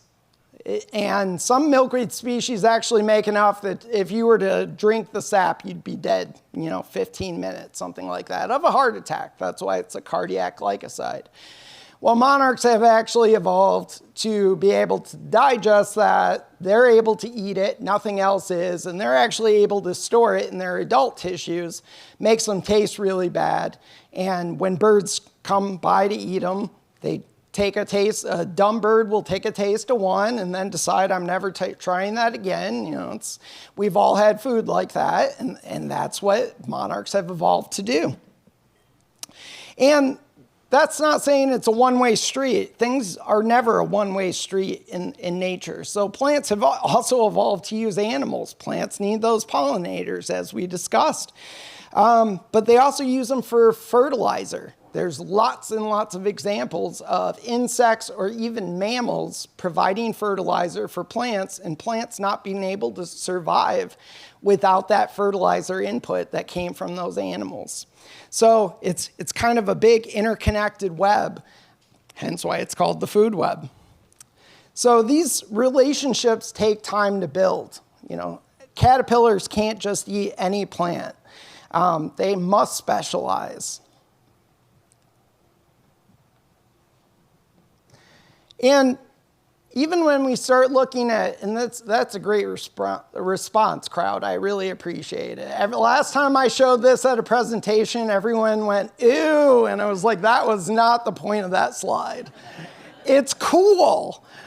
So this is a little bee that we caught, actually, I think on one of the wild Toledo plants. I can't remember if it was in the nursery or one of the prairies, but it's a great little bee, and when you look at them really close, they're actually quite beautiful. So you're not only attracting these wonderful plants that, you know, lots of pretty flowers and everything else, but they're bringing in wildlife that looks like this. And it's just a matter of you going out and actually viewing it and checking it out and getting excited about these little things that are in there. It's the little things in life that count, right? And the other thing is, exotic plants, they don't fill those niches that I talked about. They haven't evolved for millions of years alongside the native insects or the native animals. So while, you know, something like buckthorn, birds may be able to eat the buckthorn seeds, quite unfortunately, because that disperses it everywhere. But that doesn't mean that it's really a viable plant for the entire ecosystem. So a typical native plant might provide for 10 or 15 or more species, whereas, you know, buckthorn's providing for that bird that happens to eat its berries. So wild Toledo has always started out with prairies. And why prairies? That's kind of a weird thing, especially in this area. People are more familiar with the eastern deciduous forest. But as you can see this little green blob right there? That's us. So the prairie grassland area actually did extend into this part of Ohio. But prairies have lots of unique life history traits that makes them great for quick restoration, especially in really bad environments. And I hate to call like urban and suburban environments bad, but they're obviously not ideal for wildlife. They're not ideal for a lot of life, actually, depending on who you ask. So prairies have these unique attributes. And one of the most unique attributes, let's go back for a second. Anybody notice where, whoops, I keep hitting the wrong thing. Anybody notice what occurs there right now? Agriculture. So the reason why the breadbasket of the United States is the breadbasket is actually because the habitat that existed there prior were prairies. And that's because prairie plants have some unique attributes that allow them to essentially be bioengineers. So this is the coolest chart. I think I've been using this for over 10 years, so you've probably seen it if you've seen one of my talks. But if you haven't, take a look at it. And let me point something out to you. So this scale goes down to 12 feet underground. And this red circle is actually showing what the root depth of turf grass is. So it's about 1 to 2 inches on average. So you know how it stopped raining this summer? Fun, right? Great for plants. And your turf went brown almost instantly. Well, native plants can actually live through that because their roots go all the way down and they're able to tap into resources that something like a turf grass isn't able to do. So what that makes, native plants are great to add into compacted soils, which urban soils in particular are extremely compacted. So what they're doing is they're actually breaking up that soil. Those roots growing into the soil is starting to break it up. And then, of course, an individual plant doesn't live forever. So as the plant dies, the roots decompose and they add nutrients back into the soil.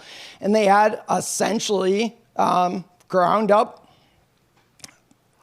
soil humus, compost, if you will.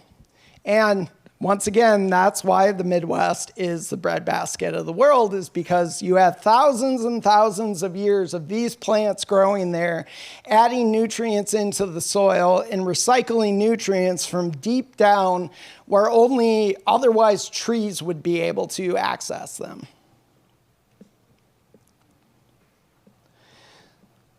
So this is addressing more of the why, and you may be familiar with this concept and you may not, but this is starting to get at why are we putting prairies in urban areas in Toledo? Well, there's a thing called the urban heat island effect, and it turns out it's actually extremely important here in Toledo. So you've probably noticed this yourself. When you're in a more urban setting, it feels a lot hotter than when you're out in the country. And that's because of the plants, or the lack thereof, really. So those plants have what's called evapotranspiration. So there's water coming off the leaves all throughout the day as the plants are breathing, which plants do breathe. That water evaporates and it makes the air cooler and the surrounding air cooler. Well, when you have concrete instead of plants, that heat just gets soaked in and it just hangs around. So the greener the area, the cooler it is.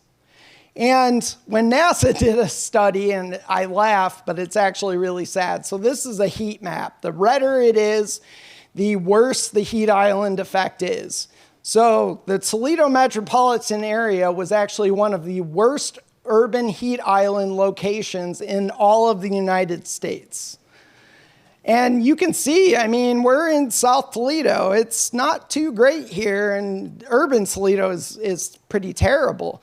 So one of the ways to mitigate that is plant more plants. And of course, you can plant trees, but trees come with a host of problems, right? You have down limbs, especially in high-density urban environments. It's often very, very difficult to have tree cover.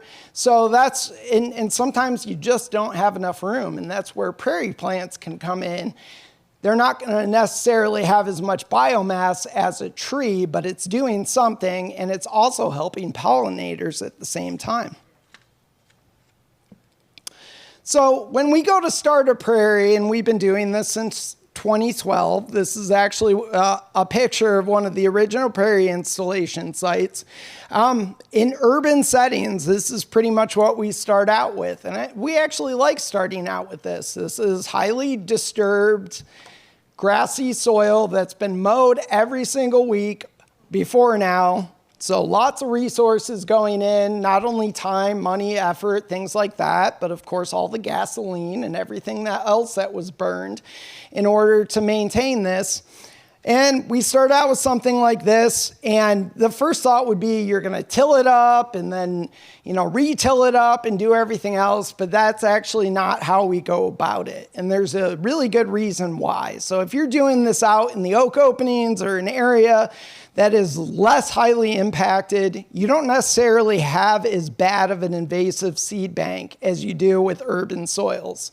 Urban soils have 50 or 60 years worth of invasive seeds stored in the soil, just waiting to get some light to germinate. So what happens is when you till that soil up, you're just bringing up 50, 60 years of invasive plants that you're going to wind up having in your prairie. So instead, we take a more, some would say, a drastic approach, and we kill it all. And that's what it looks like. And we actually kill it all a couple times to make sure it's really dead. We want to get rid of all that vegetation. We want all that stuff that was there to be out of there because we don't want anything competing with our seeds and our plugs that we're going to be putting into the prairie. Nowadays, back when we first started, I was literally out there in the middle of the winter spreading seed. You know, I look like the Stay Puft Marshmallow Man spreading seed everywhere. But hand seeding is perfectly fine to do. You can do it. But really something like a seed drill is a much better option. So we today actually have a modern seed drill. This is a Truax, just like the farmers use, except this is a modified Truax to plant a variety of seeds. So a typical prairie that Wild Toledo puts out has between 45 and 60 species of native plants in it. And we do that on purpose. It's kind of a shotgun approach. If you were to look at the prairies around the Toledo Zoo, they're all the exact same seed mix, but they look completely different. And that's because some plant species are going to do well in a given area, and I've been a botanist for, good Lord, probably like 20 years now, and I still can't explain it all the time, but sometimes a plant's going to do well here, and it's not going to do well there. So if you take that shotgun approach and kind of put as much out there as you can within an affordable manner, of course, and you see what comes up, and then you encourage that and you maintain that.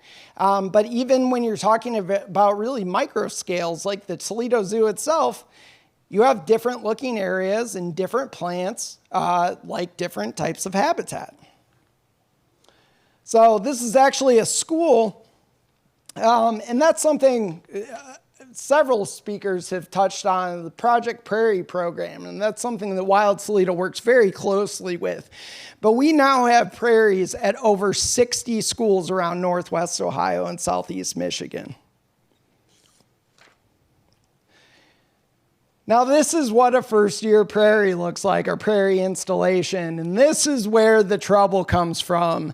And what are people not? People are not patient. So they want overnight results and they want it now, and they want pretty flowers as soon as possible. And this is what happens when you start out with seed. Most of your native plants are not going to flower the first year from seed. We always do winter seeding because native plants typically need some type of winter dormancy, but they're still not going to flower. In a greenhouse they will, but in a natural condition they're not going to.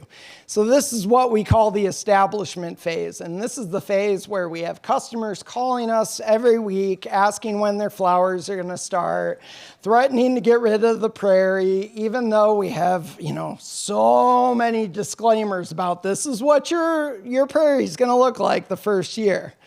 But it goes pretty quick after that. And even Jeff has seen this at his own prairie. I'm not going to say he was like one of those customers. I would never say that. So as soon as the second year, you can get something that looks like this. And this is actually one of the first prairies that was done at the Toledo Zoo. It's at the VS lot, which is an employee parking lot. And this was actually its second year. So quite the improvement. You got some flowers. We've actually made lots of changes, or not lots of changes, but some very noticeable changes. So one of the plant species that actually will flower first year from seed is Rudbeckia hirta. You may know it as black-eyed Susan. That'll flower first year from seed. So we learned pretty early on, just dump a bunch of that seed out there. So unfortunately, now people think a sea of yellow is what their prairie is supposed to look like. And it's like, no, that's just, we do that so you're happy the first year. Just wait. It'll get better, I promise. And a more established prairie, the density is a little bit lower, but that's how we want it. We want to be able to have recruitment so the seeds can fall and do things like that. But by 3 years, you have basically what is a functioning ecosystem in a very, very urban environment. And that's the big benefit to a prairie. A forest restoration may take 20 or 25 years to reach maturity, whereas a prairie, depending on the quality the soil and the site and the prep work that's put into it, 3 to 5 years, you can have a fully functioning, self-sustaining prairie. And once the densities get high enough, they're actually keeping the invasive species out, because the invasive species, your seed's constantly raining down because you got invasives everywhere. But if that seed, doesn't have any suitable areas to grow because it's so dense with native plants, it's not going to take over anymore. Invasives come into these really highly impacted urban soils. That's where they love it. So prairies are low maintenance. You really just need to burn it or mow it every 3 to 5 years, remove invasives if you start seeing that you have a problem. And other than that, just enjoy the habitat. And to use this is really corny and I use it every single time, but it's really, it kind of hits the nail on the head. It literally is a situation, if you build it, they'll come. So as soon, and this has been a shock to me and I know my staff, as soon as you put a prairie places and you start getting flowers, all of a sudden these insects just show up from everywhere. And you have no idea how you wound up having these insects. We have prairies that have parasitoids of parasitoids in them.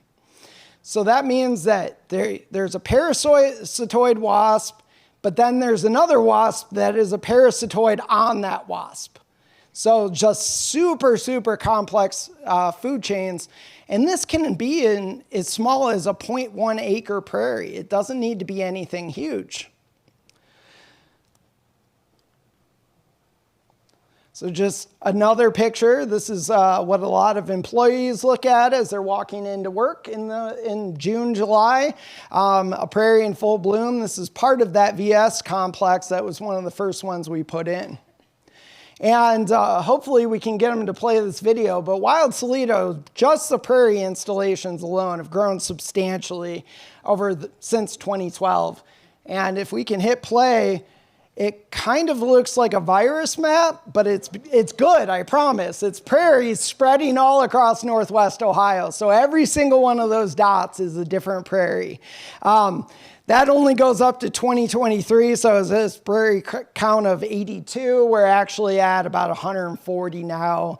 Some drop out, some come in. That number changes on a regular basis.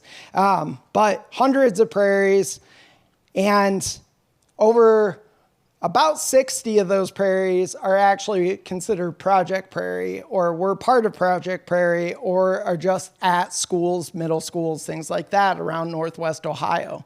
And the great thing about that is you're creating habitat at the school, but you're also creating a living lab. I don't know about you, but think back to when you were a kid. Did you want to hear your teacher sound like Charlie Brown's teacher for, 8 hours a day and show you maybe some pictures of one of these animals? Or did you actually want to get up close and personal with these things? And that's what Project Prairie and Wild Toledo allow these schools to do.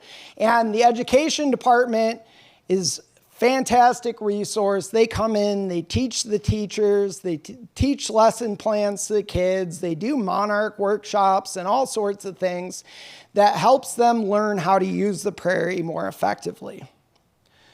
So the rest of Wild Toledo kind of came about possibly because I panicked too much. I don't know. But we were successful early on getting grants. That's actually how Project Prairie started. I got an Ohio EPA grant that was focused on environmental education. So we put prairies at 10 schools. Mitch Magnich approached me and said, I think this is a great idea. I want to write some more grants. I'm like, hey, you have at that. I hate writing grants. Just because I have a PhD doesn't mean I like to do it. But grants have one major problem, and I think we're all starting to see what that problem is today, is they're very unreliable. So what do you do? And I mean, back when we started doing this, it was unreliable, because a grant really comes down to whether the grant reviewers like your project. Maybe you followed that grant key to a T, and you have what you think is a perfect project, and that'll wind up being the one that gets denied because some reviewer on there didn't like it for one specific reason. For the Ohio EPA grant, I specifically remember them mentioning the cost of the seed. And I'm like, well, I don't really have any control of that. So that's just how much the seed costs. Sorry, guys.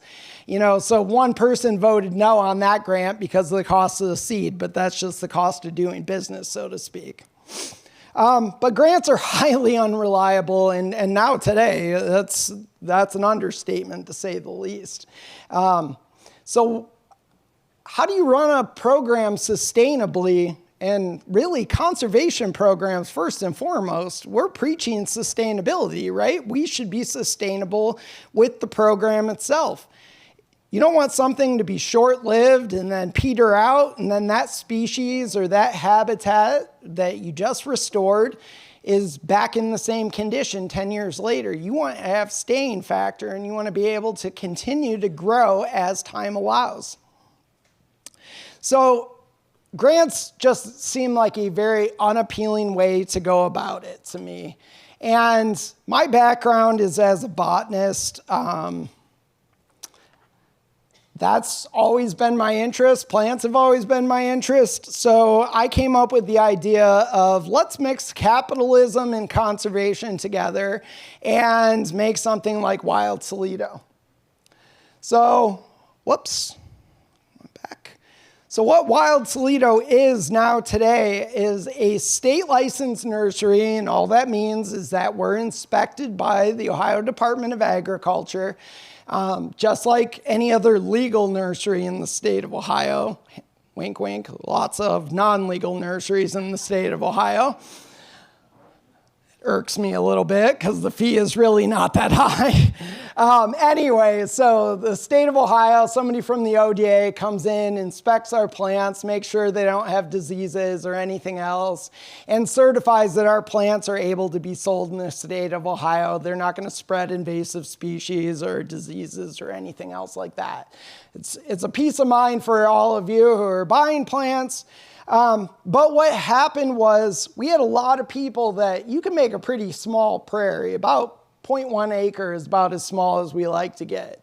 Anything else, and it's really more of a garden. So we had a lot of people, I don't have space for a prairie in our yard, and at that time we hadn't kind of gotten in with a lot of the cities. So at that time it was actually banned in a lot of the local cities. You couldn't have a prairie in your yard.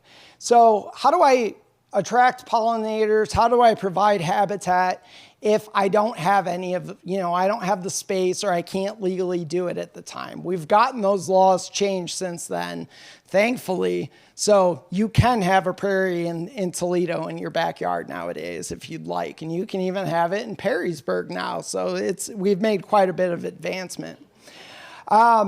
We have prairies and native plant plantings in the hamlet in Perrysburg. So that should tell you it's allowed everywhere now. And that's a great change that we've seen in the 13 years that we've been running Wild Toledo.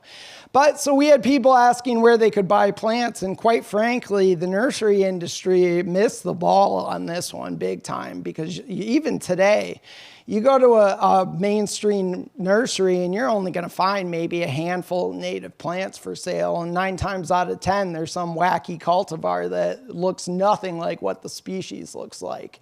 Not all cultivars of native plants are bad. The ones that look really freaky and are probably most interesting to you are probably the worst for the pollinators. So just think of pollinators when you're buying a plant. If the flower looks inaccessible to you, it's inaccessible to a bee, that sort of thing. Echinaceas are notorious for that. So there was this gap in the market, and well, there we go. So we're using capitalism to fund conservation. Let's fill that gap. Let's start our own nursery, and let's start selling to the public. And that took off like crazy. We came out with our website in 2020 of all years. But it was actually great, I promise. So the last aspect of Wild Toledo, so you have the prairie installations, the state licensed nursery, and then a little bit later on, we found out people are often brown thumbs and they don't want to do it themselves, which is perfectly fine. So we hired a native landscape designer, and she designs and installs native landscapes for people using plants from the nursery. The prairie installations, remember I mentioned that people aren't patient?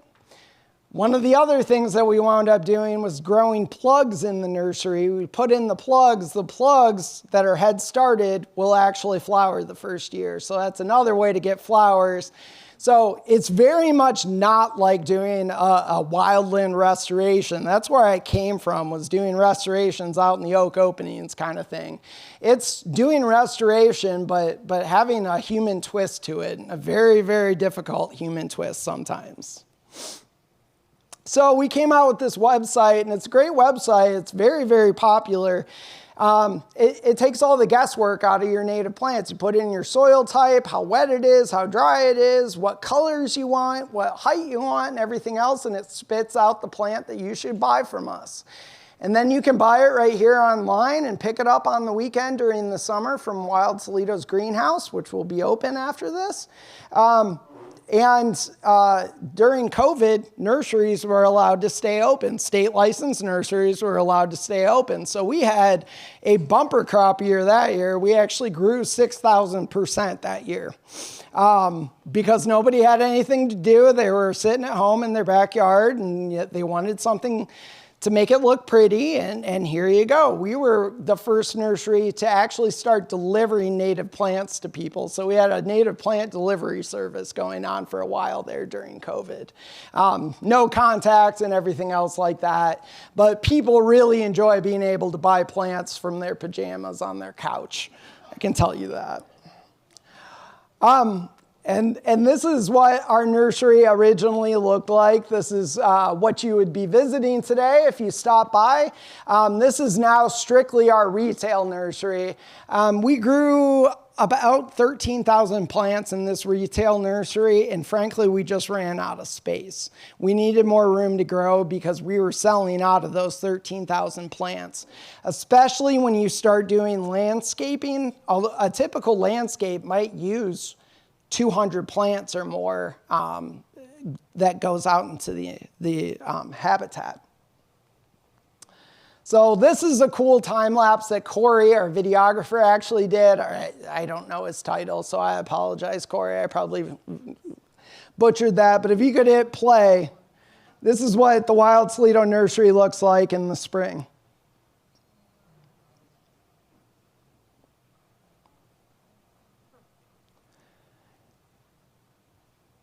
And we also use some novel approaches to growing plants. So one of the things that is really important is understanding the nursery market. So we're trying to make this accessible to everyone, and we're trying to not be the hardcore conservationists that tend to happen so frequently. So we don't tell people you got to get rid of all of your ornamental plants in your yard. We tell them, no, just keep your ornamental plants. You can have your nice roses and stuff. Try to reduce the pesticide usage, but maybe add a swamp milkweed in there, or maybe add this species or this species. And start out small and keep adding as you go. And that gets a much bigger buy-in. And from a business perspective, of course, you're increasing your total addressable market.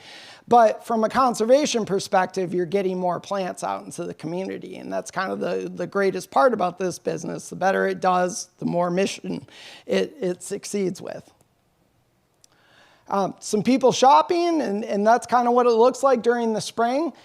So a couple of the novel things we do, if you see, these plants are actually sitting on these mats. Those are capillary mats. So instead of overhead watering, we use capillary mats that are flooded. And on a periodic basis, they're hooked up to irrigation timers. And what that allows is the pot and the soil will only soak up as much water as capillary potential of the soil. And you can change that capillary potential based on the mix of the soil. So you can grow sand dune species on a capillary mat right alongside of wetland species just by using different soil mixes. And they'll absorb that water, they absorb what they need, they leave the rest. And it's a great way to mitigate loss from part-timers who don't water plants correctly, things like that. It's actually very hard to teach somebody how to water a plant correctly, but the capillary mat makes it all super easy. And the best part is, of course, it reduces water usage compared to overhead watering by over 80%.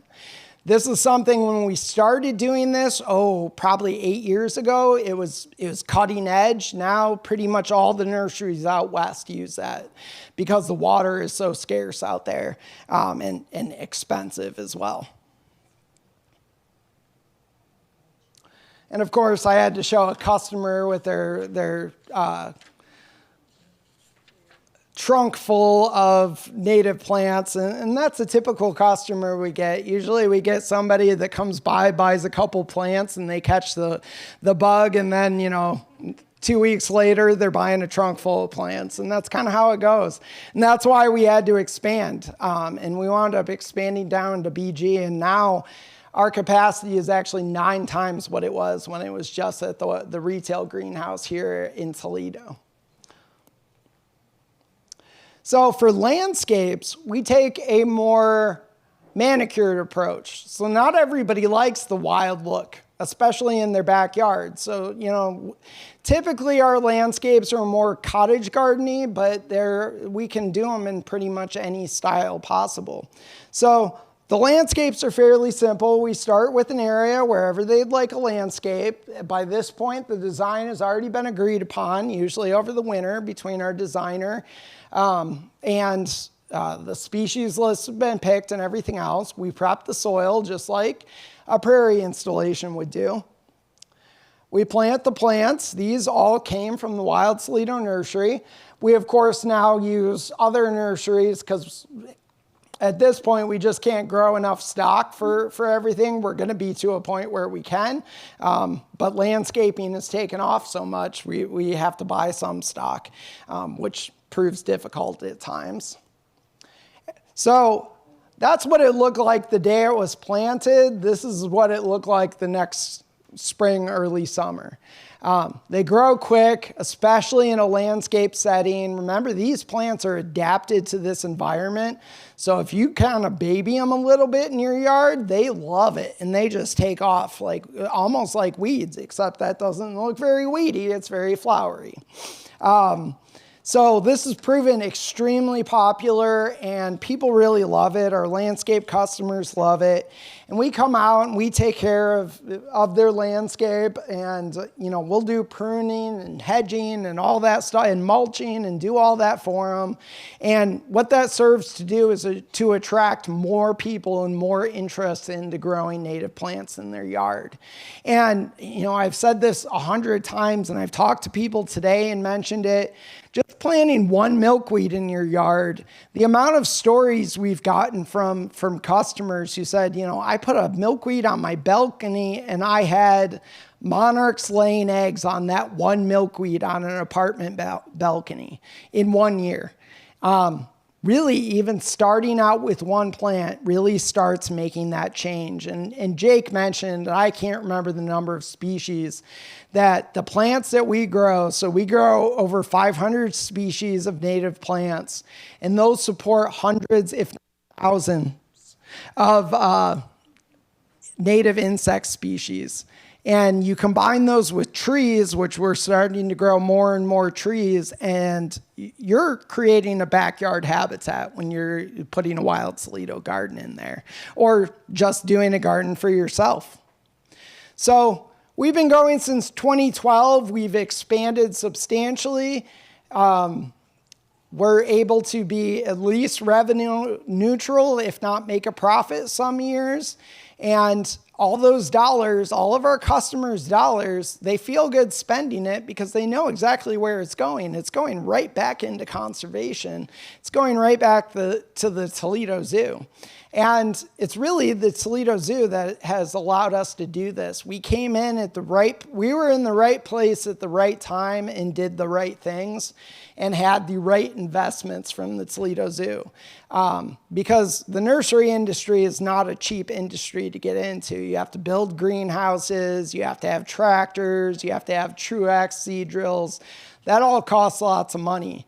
But since we started charging for these installations and then charging for the nursery plants and things like that, we're able to grow and we're able to be sustainable to the point where now it would be stupid to cut the program, right? So it's a much more sustainable conservation model than, begging for grants or begging for donors all the time. So I'll wrap it up with what the next 10 years are going to be. And this is some drawings of the Wild Toledo Nursery down in Bowling Green. BGSU had it was literally an old driving range. We're still finding golf balls, and I think we've been moved in there for a year and a half. It was an old driving range, and we put a couple really deep wells on it and put up a couple 90-foot long greenhouses. And those are now our production facilities. And due to rules and regulations, first of all, BGSU leased it to us for 25 years for $1 a year. So you can't beat that lease, right? You're not going to get that anywhere else.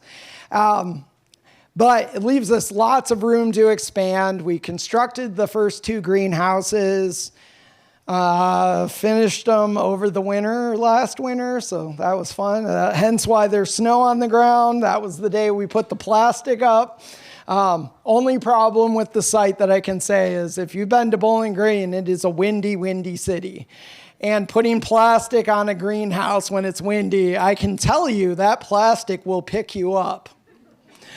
And this is very close to I-75, so that was one of the more exciting moments of my tenure at the Toledo Zoo. Anyways, nobody heard that. So for the next 10 years, we just plan to expand and grow and continue adding things. Now that we have more capacity, we've actually started pitching the idea of doing native plant sales for other zoos that don't necessarily have the ability to go out and spend all that money and start, have the staff that have the capabilities to do it, but also spend all the money for greenhouses and things like that. One of the things that's made Wild Toledo Nursery so unique is that we head start our plants early. So we actually warm up our greenhouses in February, and our plants are flowering size by Mother's Day. Mother's Day is Black Friday for the nursery industry. That is the make or break day, and guess what? People are picky. If I give you a plant this big, you're going to be like, okay, well, that's great. I guess I'm supporting conservation. Or if I give you a full-size plant that's full of flowers, you're pretty psyched about supporting conservation. And it's as simple as that. Make your product the best it can be. So we had start the plants that has no long-term impact. They'll go back to normal phenology when they're out in the wild. And that's allowed us to get a lot more people who would normally just be going out to the local nurseries and buying barberries and whatever other stuff is in subdevelopments, Stella d'Oro, daylilies, things like that, just the boring stuff.